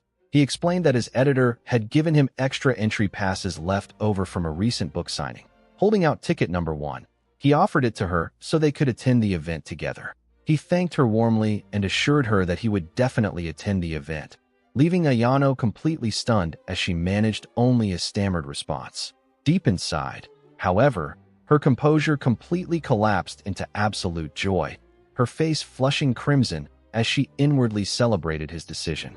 Pointing a finger at him with renewed determination, she declared that since he now had the ticket, he was absolutely obligated to come. Seizing the opportunity, she then asked if they could exchange contact information, a request he accepted without a moment's hesitation. As they exchanged numbers, he quietly wondered what had happened to her usual shy self, while recalling her flustered excuses about wanting to stay connected. Later that evening, the scene shifted back to the shrine, where he knelt apologetically under the stern glare of Kagura, who demanded to know why he had ignored her explicit warning. Rubbing his neck in embarrassment, he admitted that he couldn't help getting distracted while looking at Ayano during their encounter. When he blurted out a confession about how distracting her black tights had been, Kagura flared up in immediate irritation at his hopeless lack of focus. Rebuking him as a complete fool, Kagura listened as he sheepishly confessed how close he had come to blurting out his admiration during their conversation about the autograph session. Looming over him with intense gravity, the cat deity sternly scolded him for agreeing to go, warning that carelessly leading the girl on could bring fatal consequences if she were to confess her feelings. She listened in silence as the young man sat before her, his hands gripping his knees as he confessed that despite knowing the danger, he could not bring himself to ignore Ayano's feelings. Hearing his earnest resolve, the divine deity asked if he truly valued another person's feelings above his own life, to which he offered a quiet, firm confirmation. Accepting his stance, the boy bowed respectfully, apologizing for constantly burdening her with his troubles before preparing to take his leave. Before he could step away, she suddenly reached out and cupped his cheeks in her hands, taking him completely by surprise. Holding his face close, she recited a sacred invocation to grant him divine favor, reassuring him that luck might now watch over his path. Stunned by her sudden display of genuine power, he stammered in awe, while she puffed out her chest and burst into a proud, triumphant laugh. Shifting to a more practical lesson, she explained that vigorously rubbing a cat's belly could purify negative spiritual energy, pointing toward a white feline stretching lazily nearby. Reclining gracefully across the floor, she invited him to stroke her own soft coat, boasting that she possessed the fluffiest fur in the entire town. Much to her comical indignation, he bypassed her entirely and showered the white cat with affection instead, declaring himself completely satisfied with his choice. By the next afternoon at school, he strolled quietly down the corridor, pondering the fact that Ayano had ultimately lacked the courage to directly invite him to her autograph event. He pondered the rules of the divine candy blessing, knowing its effects would last until his graduation, yet he doubted whether he could overcome the daunting barrier of a high school confession. Weighing the odds of receiving a confession over the next 2 years, his mind drifted toward the upcoming autograph event that had been weighing on his thoughts. Moments later at school, Ayano approached him with a gentle greeting, asking if he had a moment to talk about the upcoming autograph session scheduled on the 4th floor of the Matatabi bookstore. She explained that the signing would take place immediately following a special talk show hosted at the venue. As they discussed the details of the talk show, which would feature 2 newcomers alongside a major guest before the signing, Kuda found himself wondering about the identity of the prominent figure involved. That prominent guest was Keiru Ichika, a woman whose face he realized he would only ever get to see in person during that first stage presentation. Calling out to Ayano in the corridor, he could not help but ponder what was truly running through her mind regarding the event and the authors. Deep down, Ayano was plagued by anxious doubts, torn between the painful memory of why she was left behind and the terrifying fear of meeting the author only to be rejected. Kuda, meanwhile, resolved that he genuinely wished to meet her, even as he anxiously questioned what words he should say when they finally stood face to face. Suddenly, Ayano's eyes widened in sudden realization and shock as the name Yutani-sensei crossed her mind, casting the upcoming encounter in an entirely new light. She stands in the school hallway, watching in surprise as Kuda clears his throat and playfully pretends to hold a microphone, interviewing her about her upcoming debut autograph session. As she questions his sudden antics, he cheerfully explains that practicing beforehand will help her feel secure and ready for the real thing. She stammers in response, confessing that no amount of rehearsal can truly prepare her for standing directly before her actual fans. Her eyes widen and a warm blush spreads across her cheeks as he gently reminds her that he is one of those fans, too. Taking in his words, she admits how strange it feels to picture him as just a fan when he is someone who is always right beside her, a sentiment he quietly accepts. In her mind, the moment transforms into a bright vision, an image of him arriving at her signing table, turning what felt like a distant fantasy into a vivid reality. Overwhelmed by emotion, she lowers her head as her face flushes red, his earnest enthusiasm echoing softly in her thoughts. Seeing her completely flustered and hearing the rapid flutter of her heart, he realizes just how deeply his words of encouragement have moved her. Reflecting on her growth, he understands that her lingering nervousness is natural, knowing how hard she previously struggled to summon the courage to express her true feelings. Unable to contain her feelings any longer, she leaps forward and wraps her arms tightly around him, burying her face into his chest. Her sudden physical embrace leaves him completely bewildered, causing him to cry out in shock and confusion as she slowly slides down after the surprise tackle. Overwhelmed by the vivid thought of him coming to her autograph session, her legs completely give out and she drops straight to the floor. Standing right in front of her, he nervously stammers her name, caught entirely off guard by her collapse. Trembling with a deep blush across her face, she feebly tries to cover her embarrassment by claiming she simply felt like sitting down. In reality, her heart is wildly racing at the thought of his promise. Following that intense moment, the remainder of the day flies past in a flash. As they leave the school building, their conversation turns back to the upcoming event, her priorities having completely scrambled in the aftermath. Leaving the quiet house behind, Kuda secured the front door, preparing to embark on his morning routine. As he turned, Mizuki was already waiting, noting that he appeared far more composed than usual, to which he admitted he was merely conserving his strength for the afternoon's upcoming match. Their conversation was abruptly cut short as another classmate approached, cheerfully offering a morning greeting that took both him and Yuna completely off guard. She offered a casual, innocent smile, feigning astonishment at the sheer coincidence of their encounter, though internally she was exasperated that her quiet morning alone with him had been shattered. Turning to greet Yuna directly, her polite facade remained intact, but Yuna immediately saw right through it, glaring in suspicion and knowing full well she had been lurking by the door on purpose, leaving Kuda sweating nervously in the middle of their silent rivalry. He listened quietly as Mizuki brought up the upcoming author signing session, casually mentioning how much she wished she could attend as well. She immediately chimed in to remind her rival about her own commitments, pointing out that she had a club match scheduled for that very day. Fuming with jealousy over not being able to accompany him herself, the younger girl stomped ahead down the sidewalk while venting her frustration. He watched her retreating back in silence, exchanging a subtle, awkward look as the delicate distance between them lingered. His thoughts drifted to her subdued demeanor, wondering if the pressure of the upcoming talk show was weighing heavily on her mind. Her sudden realization broke the quiet as she stopped to rummage through her bag to double-check her belongings, accidentally letting an item slip from her grasp and clatter onto the street. Stooping down, he retrieved the fallen red notebook, recognizing it as a personal schedule planner he had occasionally seen her carrying.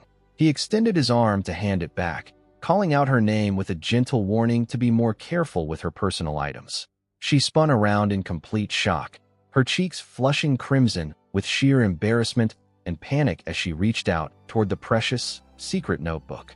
Her startled shriek rang out, causing Kuda to immediately pull back his hand and stammer an apology in a complete fluster.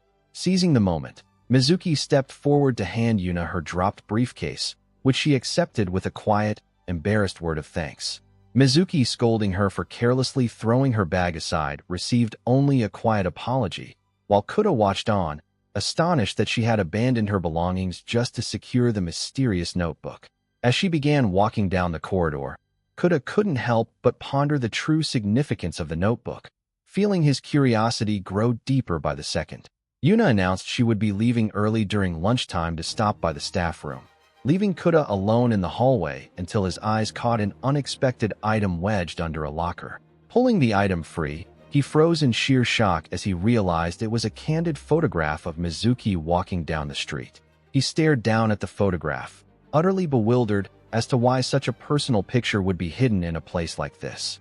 Suddenly, Mizuki popped up right behind him with a sudden outburst, startling him so intensely that he nearly dropped the photo. Trying to regain his composure, Kuda offered a nervous morning greeting while Mizuki began explaining her new after-school responsibilities.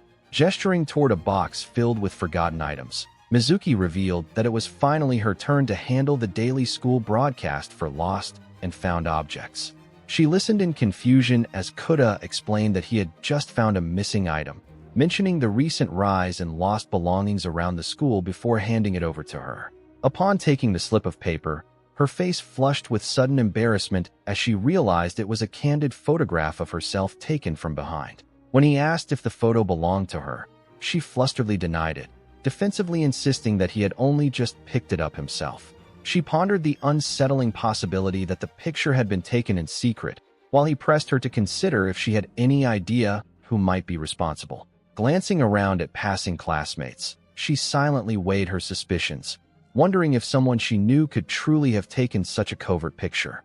She decided it was best not to share her thoughts, expressing discomfort at having her picture taken without consent and opting to hand the photo back over to him.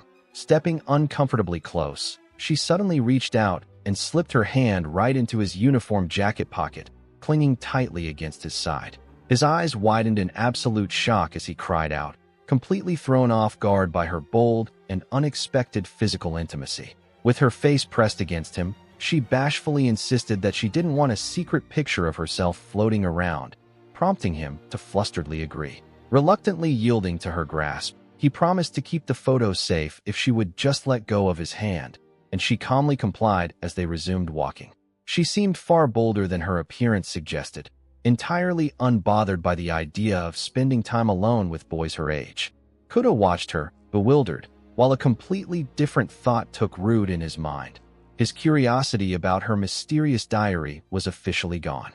During class, he sat quietly at his desk, casting a glance over at Yuna across the room, completely preoccupied with the realization that the mystery of the diary no longer held any lure for him. As the lesson wore on, the quiet atmosphere of the classroom only amplified the weight on his mind, with an empty desk sitting nearby. Outside, the afternoon sun washed over the school grounds as the scheduled talk show event drew nearer, filling him with an overwhelming sense of unexplainable anxiety. Checking his phone, he noted that the time was just past 4 o'clock, leaving ample room before the autograph signing session began. Yet he decided it was best to head over early just in case. Bidding farewell to Mizuki as he prepared to leave, Kuda mentioned that he would finish reading the rest in the broadcast room, which instantly caught her attention and brought her to a sudden halt. She stared down in disbelief at the volume in her hands, instantly recognizing When I Think of You on the Seashore, the very novel written by Ayano. Turning back around with sudden excitement, she asked if he knew the book, to which Kuda admitted he had only recently read it, prompting her to eagerly insist they discuss it further. She gushed with joy, expressing her surprise that Kuda enjoyed romance stories too, gushing about how she had already read it 3 times, and expressing sheer awe that Yutani-sensei had created such a masterpiece as a debut work. Kuda's eyes widened in shock as he noted the author's style was strikingly similar to another writer's, stammering out a response as the connection to Keidu Ichika suddenly clicked in his mind. He watched as she pointed eagerly at the book's cover, claiming to have discovered something amazing. Rearranging the hiragana of the author's pen name, Yutani Takiko surprisingly spelled out his own full name, Naite Kuda. She chuckled softly at the bizarre coincidence, while he panicked in silence, wondering what on earth Ayano was playing at by using his name. Realizing time was short, he remembered his scheduled announcer duties and knew he had to head to the broadcast room immediately. Walking out into the corridor, he couldn't help but complain under his breath about her reckless habit of tossing his name around so lightly. Yet, as he walked, the heavy knot of anxiety in his chest began to unravel. Remembering her past earnest words about wanting him at the event made his body feel lighter. With a newfound lightness in his step, he realized he was actually starting to feel okay about attending the talk show. Suddenly, his phone buzzed in his hands, displaying an unexpected incoming call screen with Ayano's name glowing on it. Caught off guard, he stared at the screen, bewildered that she was calling him directly for the very first time. Bringing the phone nervously to his ear, he answered, hearing her distant voice check whether she had reached Kuda Naitake. He gasped in surprise as the voice on the other end introduced herself not as Ayano, but as Kirigiri Saiko from the Inakuro Inai editorial department. The name immediately sparked a memory of the woman who had been standing alongside Haney on that day. Realizing the urgency of the call, he listened closely as Kirigiri skipped any pleasantries, asking directly if he was aware that Ayano was scheduled for a live talk show appearance that very day. Tensing up in the quiet hallway, he processed her dire warning. If the current situation remained unchanged, Ayano would not be able to attend the broadcast. A sudden wave of complete bewilderment washed over him at the alarming news. Standing in the school corridor with his phone pressed to his ear, Kuda was stunned to hear the news over the line. Ayano was refusing to attend the scheduled talk show. Shocked by the sudden announcement, he urgently demanded an explanation, asking the caller to clarify what had happened. The voice on the line clarified that she realized she had dropped something on her way, specifically, her red notebook from earlier that morning. Hearing that she was overwhelmed with anxiety over the loss and in no state to appear in public, he listened with a growing sense of shock and distress. He gripped his phone in shock as the voice on the line explained that Ayano had practically shut down, barely responding to anyone around her. On the other end of the line, the frantic voice described how her mother was begging her to speak, yet she remained completely silent. Desperate for help, the caller begged him to track down her missing notebook and bring it to the venue before the talk show began, calling him her only hope. Although he protested that he had no idea where to even start searching, the caller provided a vital clue. Ayano had bumped into another student in the school hallway. That brief collision suggested a single possibility. The prized notebook had likely slipped from her hands and dropped somewhere on the floor. A cold sweat broke out on his brow as he pondered the severe stakes of failing to retrieve it in time. The voice on the phone made it clear that without the notebook, the talk show and autograph session would have to be canceled under the cover of a sudden illness. He gasped in dismay at the thought of cancellation, but the caller urged him to come to the venue regardless, since he possessed an official ticket. Stepping forward with firm resolve, he promised to locate the notebook no matter what, prompting a wave of relief from the other end of the line. As the call disconnected, he stood quietly in the corridor, fully aware that the event's fate now rested entirely upon his shoulders. He suddenly felt the crushing weight of the situation, realizing that if he failed, she might never see her mother again. Sweat poured down his face as panic set in over the overwhelming responsibility that had just been thrust upon him. Breaking into a full sprint, he cursed her carelessness internally for dropping something so vital at such a critical moment. His frantic search led him first to the school's lost and found box, but a quick inspection confirmed the notebook was nowhere inside. Pausing to think, he considered the grim possibility that someone had already picked it up and taken it home, which would render his efforts useless. As the afternoon chime echoed through the hallways, signaling the end of classes, he ran past departing students, wondering how he could possibly check with everyone before they left. Suddenly, the sound of Mizuki's voice broadcasting standard announcements over the school public address system gave him an immediate flash of inspiration. Remembering that she was on broadcast duty for the day, he quickly asked her for a favor, to broadcast a school-wide message asking everyone to check their belongings for missing items. Sprinting out toward the central courtyard, he caught his breath as Mizuki's announcement echoed clearly across the entire campus grounds. Standing firmly in the open air, he counted on her help, confident that positioning himself outside would allow him to hear the reactions of departing students as they listened to the broadcast. He stood listening quietly as his announcement echoed across the campus grounds, asking anyone who found a red notebook to bring it straight to the staff room. As the announcement echoed, students in the courtyard exchanged casual chatter and passing thoughts about the sudden broadcast, most paying little attention to the request. Surrounded by the throng of departing students, he found himself overwhelmed as dozens of distinct voices and internal musings flooded his mind all at once. The sheer volume of overlapping thoughts hit him like a physical blow. Trying to pinpoint a specific reaction among dozens of girls was far harder than he had anticipated.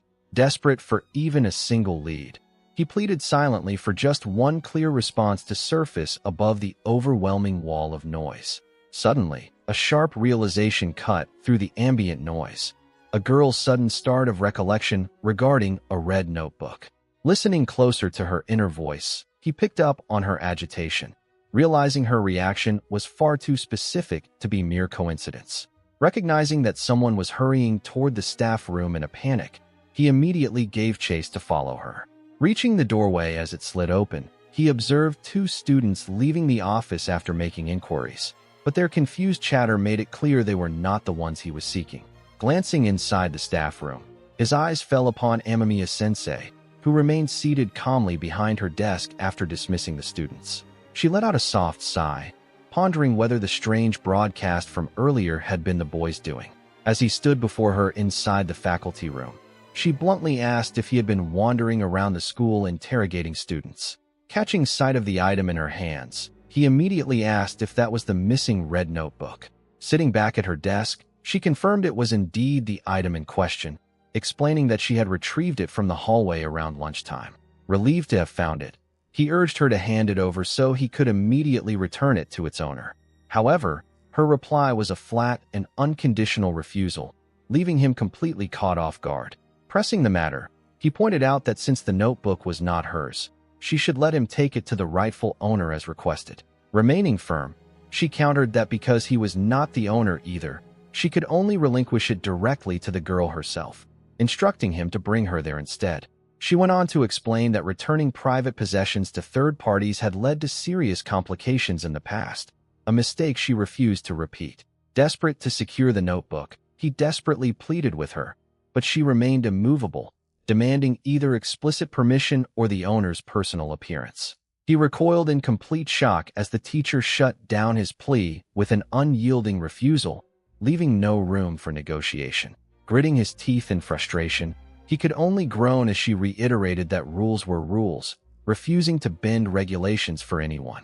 Yet beneath her stern refusal lay a deeper, personal fear. Looking down at the notebook in her hands, she contemplated the dire consequences of breaking school rules. If her position were compromised, she might be deemed unfit to serve her beloved young lady and forced to leave her side. The mere thought of a world where she could no longer protect or breathe the same air as the young lady filled her with dramatic, unbearable dread. Spurred by this intense resolve, she held the notebook high and passionately declared that under no circumstances would it be handed over to anyone but its true owner, leaving him completely exasperated at her unyielding obsession. Amamiya defiantly declares that she will never hand over the note she found, holding her position firmly. Kuda panics as his plan crumbles, realizing that what he thought would be an easy task has suddenly turned far more complicated. Glancing at the digital clock showing 4:32 in the afternoon, he realizes time is running out to reach the talk show, deciding he needs to call Ayano immediately. Checking his phone while watching Amamiya walk away with the papers, he recalls Hatako mentioning that Ayano is currently unreachable, leaving him at a total loss for what to do next. Meanwhile, Amamiya glances down at her handheld device, unaware of a photograph printed with an image of Ayano carrying her school bag that is slipping out nearby. Suddenly, he gasps in realization, remembering that Mizuki had slipped a photo taken earlier that morning into his jacket pocket. Spotting the photograph, she blushes intensely with extreme excitement, internally exclaiming that it is her secret, precious collectible photo of Ayano, while wondering why Kuda possesses such a rare stealth shot. Her face turns bright red and trembles with agitation as she notices Sion-ji in the background of the image, becoming desperate to retrieve the photo at all costs. Sitting at her desk, she frantically explains that she recently deleted all her computer data and only has that stock left, making her unwilling to surrender the physical photo just yet. She had resolved to use her current leverage to negotiate with him, determined to secure the photo before yielding the notebook. Seeing how dead serious she was, Kuda lightly tapped her shoulder, reaching out in an attempt to inspect the suspicious photograph for himself. Before he could get a closer look, Mizuki suddenly popped into the room with a cheerful greeting, inquiring whether the missing notebook had been located. Kuda stammered out an explanation about searching for the item, while Mizuki casually mentioned her own errand of returning the broadcast room key. As the two students approached her desk, the teacher startled visibly, instinctively clutching the device tightly against her chest. Mizuki smiled softly with relief, expressing her gratitude upon learning that the lost notebook was indeed safely in their teacher's hands. Leaning in dangerously close to press the issue, Mizuki questioned the refusal, but the teacher firmly stood her ground, repeating that school protocol demanded it only be returned directly to its rightful owner. Blushing furiously under the intense proximity, she panted nervously, haunted by memories of being severely reprimanded by the vice principal the previous year for violating rules. Unable to withstand the pressure, yet unwilling to compromise her duties, she burst out in a flustered declaration that she could not hand it over under any circumstances. Observing that even Mizuki's charm could not sway the teacher, Kuda began to lose hope, only for the flustered instructor to suddenly call out to him directly, requesting a private word. Her choice to print physical photographs suddenly began to make sense to Kuda, given how uncommon paper prints were when smartphones could easily handle everything. He recalled that she had been scolded by the vice principal the previous year just for glancing at her phone in the hallway, explaining why she preferred physical prints. Considering her claim that her stock had already been restored, he realized she could not risk searching for loose papers in the corridor without drawing suspicious eyes. Driven by this deduction, Kuda searched his surroundings for the item she was always seen carrying while walking down the hallway, the perfect hiding place. Resting quietly on the desk before him was the teacher's official attendance record book. Realizing time was running out, he knew he had to take a bold risk directly in front of Amamiya. Swiftly reaching out, his hand gripped the heavy binder containing the attendance sheets. Holding the attendance record book hostage, Kuda boldly threatened to open it in front of her unless she agreed to return the missing notebook. Caught completely off guard, the young teacher blinked in stunned disbelief and demanded to know what he was doing. Seeing her break into a cold, panicked sweat, Kuda knew his gamble had paid off and that he had successfully discovered her secret hiding spot. She froze in total disbelief, her mind racing with panic as she wondered how he could possibly know about the hidden photograph of Mizuki kept inside the attendance record. Reaching out desperately, she pleaded with him to return the attendance book, hiding her inner terror while silently resolving to retrieve it at any cost. Seeing her frantic reaction, he gripped the binder firmly and asserted his utter seriousness, determined to hold his ground. Nearby, Mizuki was engaged in conversation with another teacher across the room, completely unaware of the tense standoff taking place. Backed into a corner, the teacher hastily surrendered his confiscated notebook, begging him to deliver it to Mizuki instead, a sudden concession that left him astonished by how quickly she broke. Taking back his notebook, he reminded himself to proceed with caution and conceal his ability to read her inner thoughts before offering a calculated theory. As he asked if her secretive behavior was simply due to concern for Mizuki, her wide eyes reflected intense surprise at his assumption. He casually explained that after spotting her viewing the photos days earlier, he assumed she was merely captivated by Mizuki's striking appearance. Though relieved that her true connection to Mizuki remained undiscovered, she quietly noted that he had indeed seen her looking at the photos. Wrapping up his counsel, he advised her to stop taking secretive photos, warning that such covert behavior could easily lead to trouble if exposed. He stood in silence as Amamiya came to a heavy realization, admitting that her own selfish actions had caused harm to Mizuki. In a sudden rush of motion, the teacher reached into her desk and pulled out a thick collection of hidden photographs, catching the young man completely off guard. Countless images filled the air, every single one capturing candid, secret moments of Mizuki's daily life from afar. A heavy silence fell over the office as the staggering evidence of her obsession lay scattered between them. Slapping the stack onto the table, she urged Kuda to take all the photographs and hand them over to Sionji, pleading for his help to handle the situation. Blushing with panic, she desperately explained her scheme. If he claimed to have recovered the photos from a mysterious stalker, it would soothe Mizuki's worries without exposing the truth about her teacher.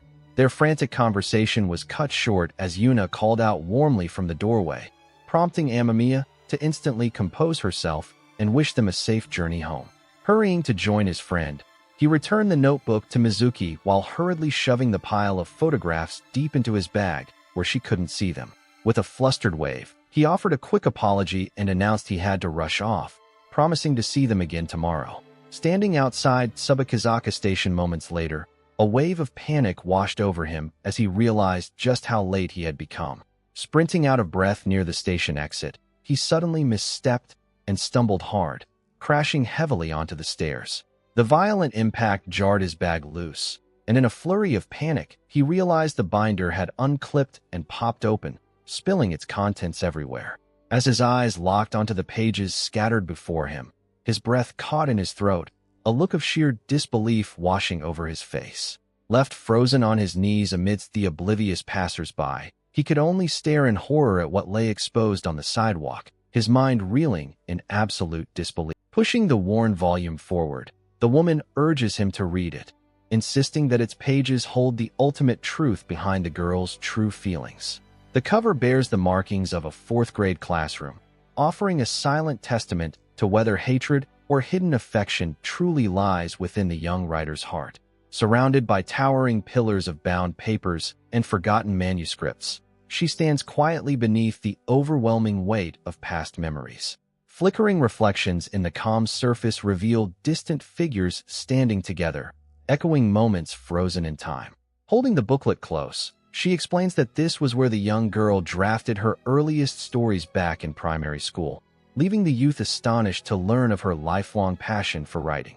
Turning through the fragile pages, she directs his attention to the very final chapter, which features a short tale titled Two Dragons. Listening intently, the young student hears how the fable centers on a pair of mythical beasts, a blue dragon and a red dragon, living in peaceful solitude atop a remote mountain. In that mythical realm, the two creatures shared an unbroken bond, passing each day side by side in complete harmony. Yet that peaceful rhythm shattered when the blue dragon awoke one morning to find its companion missing without a trace, prompting an endless journey to locate the lost dragon. In the fable, the story concluded with the blue dragon overcoming its fears to finally reunite with its companion, living happily ever after. Reflecting on the written words, Kuda realized immediately the actual reality behind the two dragons, finding no joy in it as mere entertainment. To him, it was painfully obvious that the fable simply laid bare the overwhelming depth of Ayano's love for her mother. Glancing at paper cutouts taped together, he recognized how the fantasy of reunion in the manuscript directly contrasted their real-world separation. As he held the page, it became clear that the entire text was nothing more than a manifestation of her heartfelt wish. Facing him directly, Haney quietly pointed out that continuing to read would reveal the full truth. Clenching the manuscript in her hands, her eyes welled up as she confronted the sheer weight of her daughter's enduring feelings. Seeing her deep distress, he bowed his head and earnestly begged her to meet Ayano, apologizing for pushing her so hard. Unable to contain her rising panic, she clutched her chest in the hallway, overwhelmed by an inexplicable fear of showing her face. Standing before him in the corridor, she confessed her dread of returning to a state of complete emptiness and uncertainty if she agreed to go. She had spent her early life engulfed in an overwhelming sense of isolation. To cope with the quiet void surrounding her, her pen moved endlessly across blank pages, turning raw loneliness into stories. Immersing herself in fiction became her primary escape, a desperate attempt to drown out the constant ache of feeling entirely on her own. Yet despite the quiet pain, writing brought her genuine comfort, as creating new worlds allowed her to travel anywhere beyond her physical bounds. Recognition eventually followed, and before long, her work earned awards, cementing her status as an author and giving her a true sense of identity. Seeing her novels displayed on store shelves offered a quiet validation, proving that her words could reach and touch the outside world. As readers embraced her stories and financial independence followed, she slowly began to feel like a complete person for the very first time. Her life transformed further when she met a partner who accepted her unconditionally, leading to marriage and the promise of a stable home. Cradling her newborn daughter in her arms, she found absolute fulfillment in watching the child grow day by day alongside the man she loved. Walking hand in hand with her young family, those golden days felt like a dream come true, making the impending tragedy that tore them apart all the more painful. She had failed to realize that her creative inspiration was fueled solely by her profound isolation. As writer's block struck, panic set in. Her core identity as an author was so deeply tied to her self-worth that the fear of sliding back into a void of emptiness overwhelmed her, driving her to tears as she questioned why her words had dried up. Forced into an agonizing dilemma, she saw only two paths forward: abandon her identity to remain a mother, or abandon her family to keep writing. And ultimately, she chose to live as a novelist. Standing before the young student now, she voiced her deepest, most painful truth, the terrifying conviction that reuniting with her daughter would strip away her talent forever. The young man's eyes widened in sorrowful shock as she admitted her crippling terror of slipping back into her former empty existence. With a heartbreakingly fragile smile, she confessed her self-loathing, lamenting how weak and pathetic her decision had been. Whispering a quiet apology to the child she had abandoned, she turned away from him and walked toward the exit. Reaching for the door, her hand turned the latch with a sharp metallic click. Desperate to reach her, he shouted her name, but she merely asked him to pass her heartbreaking message along to Ayano if they ever met. As she stepped away, her words echoed in the silence, a tragic burden rooted in the belief that true creation demanded total solitude. She stepped toward the exit, preparing to walk away once more, while Kuda called out desperately for her to wait. Undeterred in her resolve, she simply urged him to take good care of her daughter from now on. As her hand reached for the door handle, the moment felt eerily identical to the agonizing day she had abandoned her child and home years ago. Echoes of past cries seemed to ring out around her as she resigned herself to choosing isolation over love yet again while the latch clicked shut. Suddenly, a sharp shout cut through the corridor, demanding that she stop in her tracks. A familiar young face appeared, burning with quiet determination not to let history repeat itself. Flinging the door open, Ayano blocked the doorway with outstretched arms, standing resolute, while Kudo watched from behind her. Shock washed over the mother's face, her breath catching as she gasped her daughter's name in utter disbelief. Ayano held her ground, her eyes fixed firmly on the mother who had walked away so long ago. High above, sunlight broke gently through the clouds, signaling an unexpected turning point in their fractured lives. As a young child, Ayano stood by the open front door watching her mother depart, wondering in despair if she was being abandoned because she had failed to be a good girl. Reaching out her tiny hand into the empty doorway, she called after her, pleading for her mother to stop and explain where she was going. Tears welled in her eyes as her desperate pleas went unanswered, leaving her crying out into the void of the empty hallway. Years later, that painful memory still lingered as the grown Ayano stood face to face with her mother on an elevated outdoor walkway. The older woman gasped in surprise as her daughter confronted her, her expression caught between shock and lingering guilt. Remembering the excuse that had been passed down to her, that her mother needed absolute solitude to write her stories, she questioned where such a tragic excuse had even come from. With a cold, sharp gaze, she asked if that absurd justification was truly the reason her mother had tossed her family away. Lowering her eyes in shame, her mother could offer nothing in her defense beyond a quiet, heartbroken apology. She admitted her deep regret, yet confessed that her writing had simply become the single most important thing in her life. Staring at her mother with a bitter sense of betrayal, the young woman demanded to know what their family had ever truly meant to her. She clutched her hands into trembling fists, declaring that she had always clung to the belief there was some deeper reason behind her abandonment, a motivation that had driven her to write novels all these years. Driven by that deep-seated need, she had spent countless days visiting bookstores and studying her mother's published works, desperately seeking a way to comprehend the woman who had left her behind. Memories of their shared moments flooded back, simple scenes of holding hands and walking together, as she tried to make sense of the bond they once shared. Clutching the novel tightly in her hands, her younger self had silently searched the printed words for any sign of her mother's true feelings. Confronted by this agonizing disclosure, her mother stood stunned, barely able to speak as tears began to well in her eyes. Tears streamed down the girl's face as her voice cracked, demanding to know why her mother felt forced to choose between her writing and her own family. She squeezed her eyes shut, unable to contain the years of built-up anguish pouring out of her.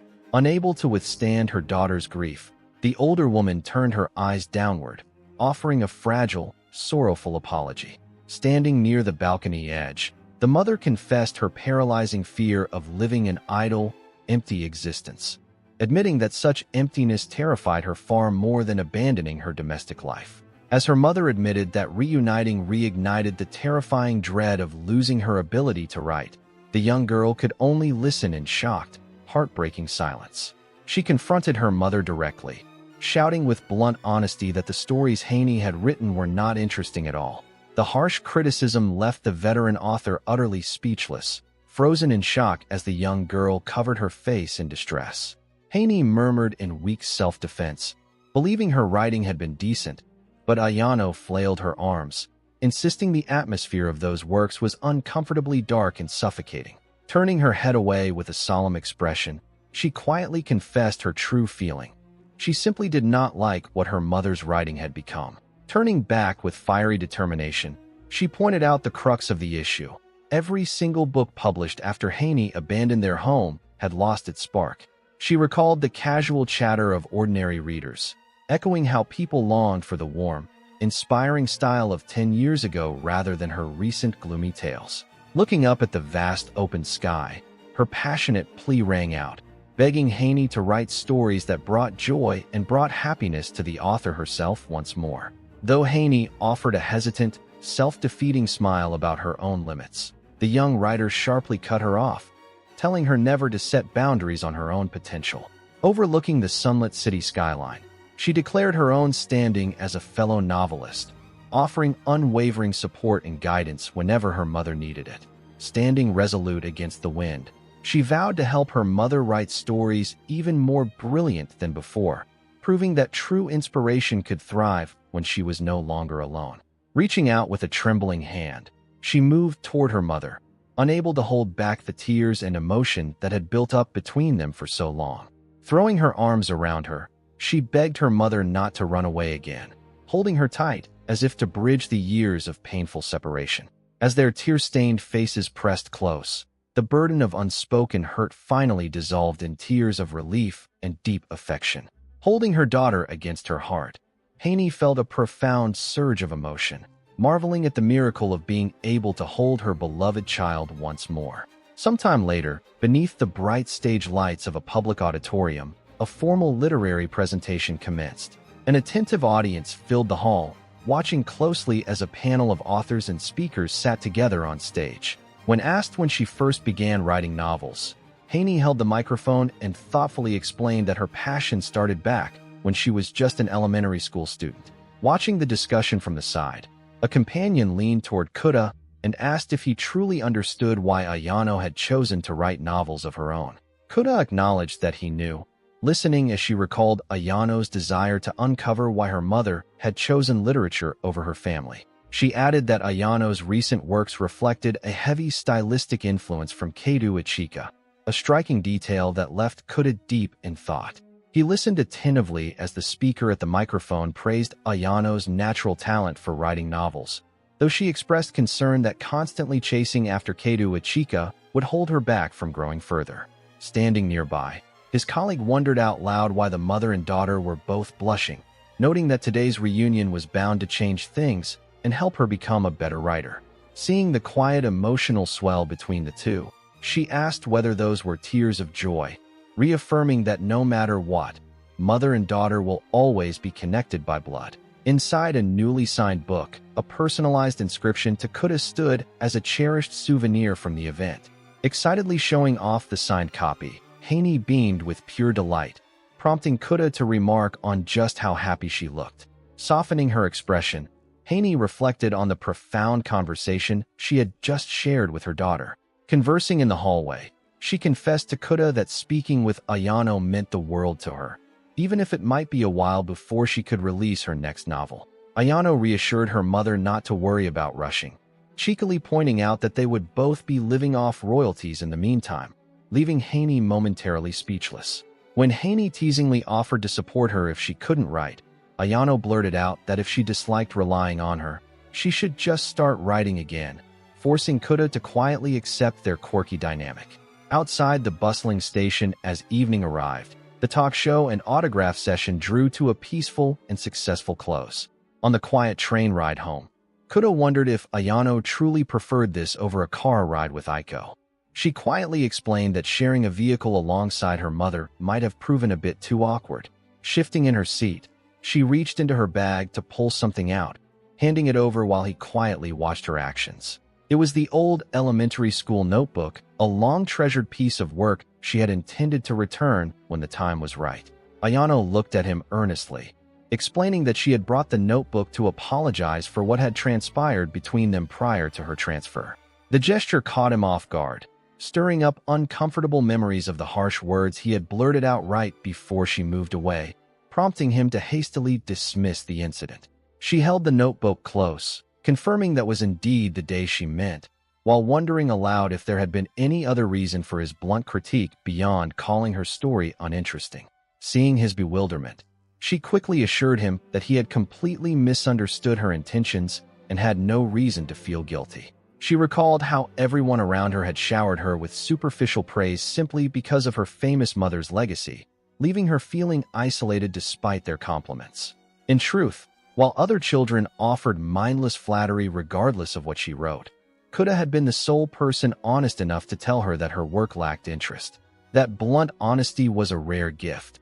He was the only one who evaluated her work on its own merits and saw her for who she truly was, bringing her profound joy. She sat quietly aboard the train, her mind heavy with lingering doubts about her own worth. Despite writing stories for years to reach someone special, she felt her skills were still woefully inadequate.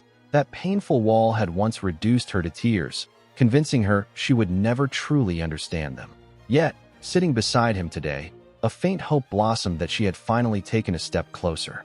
Turning toward him, she offered her heartfelt gratitude for everything he had done to convince her mother. Hearing her give him full credit left him utterly flustered and blushing. As the train clattered along the tracks, a sudden sway jolted the carriage. Overcome by exhaustion, her head slumped softly onto his shoulder, sending his pulse soaring. Watching her sleep peacefully, he softened, recognizing just how overwhelming the day's events had been. Upon arriving at their stop, they stepped off the train to meet their ride waiting outside. He watched as mother and daughter exchanged brief words of farewell, a simple parting that belied the quiet emotions underneath. Ayano gazed back with a subtle, gentle smile, holding on to the quiet warmth of the moment. To an outside observer, their parting might have seemed like an ordinary exchange, but he recognized the immense emotional weight behind it. A fleeting memory recalled the warmth they once shared, a time of innocent smiles and motherly love before distance had grown between them. Walking side by side in that distant past, mother and child had moved forward together in complete harmony. Looking at them now, it truly felt as though the long-standing rift between mother and daughter was beginning to heal, restoring the possibility of returning to those cherished days. As the morning light filtered into the room, Kuda lay buried under his blanket, barely stirring when a soft, cheerful voice called out to him. Without warning, Ayano pounced directly onto his back with a loud thud, teasingly asking how long he intended to sleep and threatening to eat his breakfast. But when he remained completely still, her tone shifted to concern as she softly called out his name again. She leaned over him, pressing against his back to check on him, muttering that his silence made him seem like a corpse, a dramatic assessment Kuda could only weakly dispute in his own mind. Rolling onto his back, he revealed a face flushed crimson with fever, startling her so much that she gasped in shock while he mumbled a feeble complaint. Placing her warm hand gently against his forehead, she confirmed he was running a high temperature, prompting him to sit up slowly and realize he had fallen ill after the intensity of the talk show. Yet even as he rested, his mind drifted back to the beach and to Mizuki, whose striking presence in her striped swimsuit never failed to captivate him despite her distant front. Every detail of that day lingered vividly in his memory, down to the neat ribbon adorning her swimsuit. Waiting patiently on the sandy shore in his swim trunks, he had turned around to find Mizuki calling out to him with a gentle apology for keeping him waiting. She waved cheerfully and urged him to hurry into the water, noticing his distracted gaze and warmly asking if something was on his mind regarding Ayano. His thoughts retreated to the moment he had impulsively embraced Ayano, remembering her startled blush and flustered protest that they weren't lovers. He stood frozen in disbelief as she reminded him of their alleged bond, pressing him on whether he had forgotten that she had confessed and that he had accepted her feelings. Unsure how to react to her calm assertion, his mind raced with confusion as he struggled to process what was happening. Before he could find his voice, a gentle tug at his arm drew his attention to Mizuki, who pleaded with him softly and addressed him affectionately, leaving him even more stunned. Trapped between them, he watched as both girls began to bicker over his attention, with Mizuki asking if he had forgotten their relationship and her rival insisting he shouldn't be monopolized. As the absurdity reached a fever pitch, he began to panic internally, recalling a vague warning that receiving sudden confessions from the opposite sex usually spelled disaster. Suddenly, an energetic girl wearing animal ears bounded into the frame and begged to play with him, prompting the other two to sharply tell her to leave them alone as he recognized her identity. The dynamic quickly shifted into comical bickering as they urged the spirit to rest under a parasol like an elder, though she loudly protested being treated like a grandmother. Observing the chaotic spectacle, the truth finally dawned on him that this overwhelming scenario of endless confessions was nothing more than a fever dream. His surreal dream world dissolved into bizarre images of a giant cat before the sharp chime of a ringing doorbell pierced through his subconscious. With a faint groan, he slowly opened his eyes, pulling himself back into reality as he lay bedridden and flushed with a heavy fever. He sat up abruptly in bed as the sharp chime of the doorbell reverberated through his room. Glancing at the clock on his wall, he realized with a shock that he had slept well past noon. Dragging himself out of bed, he pulled open the front door, his cheeks still flushed from his fever. Standing on the porch was Ayano in her tidy school uniform, holding a small plastic shopping bag in both hands. Seeing him, her eyes lit up and she called out his name excitedly, catching him entirely off guard as he stammered an awkward greeting in return. Having heard he was absent from school today, she quickly fixed her hair and adjusted her expression, trying her best to mask her nervous excitement. Apologizing for making her go out of her way, he watched as she offered him the bag, reassuring him that coming by was no trouble at all for a neighbor. She explained that she had picked up pudding, cooling sheets, and other essentials on her way over. Looking down bashfully, she hesitated for a moment, secretly worrying if offering to nurse him back to health might make her seem overly pushy or burdensome. Noticing her pause, he offered a quiet invitation for her to come inside despite his messy room, a gesture that instantly brought a happy glow to her face. As she stepped into the entryway, he found himself wondering why he wasn't feeling his usual self-conscious anxiety around her, speculating that his strange fever dream earlier had somehow blunted his nerves. Handing him the package of cooling sheets, she smiled as he expressed his gratitude, noting that he had just run out at the perfect moment. She offered to apply the cooling patch herself, her face flushed with embarrassment as she held out her hand to take it. Allowing her closer, he sat quietly on his bed while she gently pressed the gel sheet onto his feverish forehead. His heart thundered against his ribs at her overwhelming proximity, the sudden embarrassment making him clutch his head in flustered disarray. Unable to meet her eyes, he squeezed his lids shut, trying to focus on the sharp, chilling relief spreading across his skin. She gently asked if the icy sensation was helping, and he managed to stammer out a soft affirmation. Blushing deeply, she offered a timid word of thanks, entirely unaware that a strange, glowing heart-shaped object had materialized above her head. His gaze shifted upward in complete surprise, his eyes widening as he questioned what kind of surreal phenomenon he was witnessing. He stared in utter bewilderment as she gathered her courage to speak, the floating heart hovering and bobbing quietly in the room. As she struggled to speak her mind, the mysterious shape began to wobble, revealing the number 20 clearly carved upon its surface. With a sharp metallic clink, the numerical value on the floating heart abruptly dropped from 20 down to 10, leaving him speechless. He sat frozen as the reality of the situation finally settled in, sending a sharp, icy chill straight down his spine. As the weight of the moment pressed down on him, an overwhelming surge of anxiety flooded his chest. A grim truth hung over Kuda. Whoever consumed the candy was fated to die the moment a confession of love was spoken to them. As numbers danced across his memory, he remembered the rule clearly. A 10-second countdown would trigger right before any confession occurred, a brutal reality he had never fully grasped until now. Deep down, he had desperately hoped the entire ordeal was merely a bizarre mistake orchestrated by the cat princess. Sitting frozen on the floor, he stared at the strange, spherical container, unable to shake off the oppressive weight of that distorted existence. Suddenly, a heart-shaped figure 9 materialized above the bowl with an audible click, sending a wave of sheer panic through his chest. The number clicked down to an 8, and as cold sweat broke across his face, he realized the countdown was engineered to force the victim to savor the terror of their final seconds.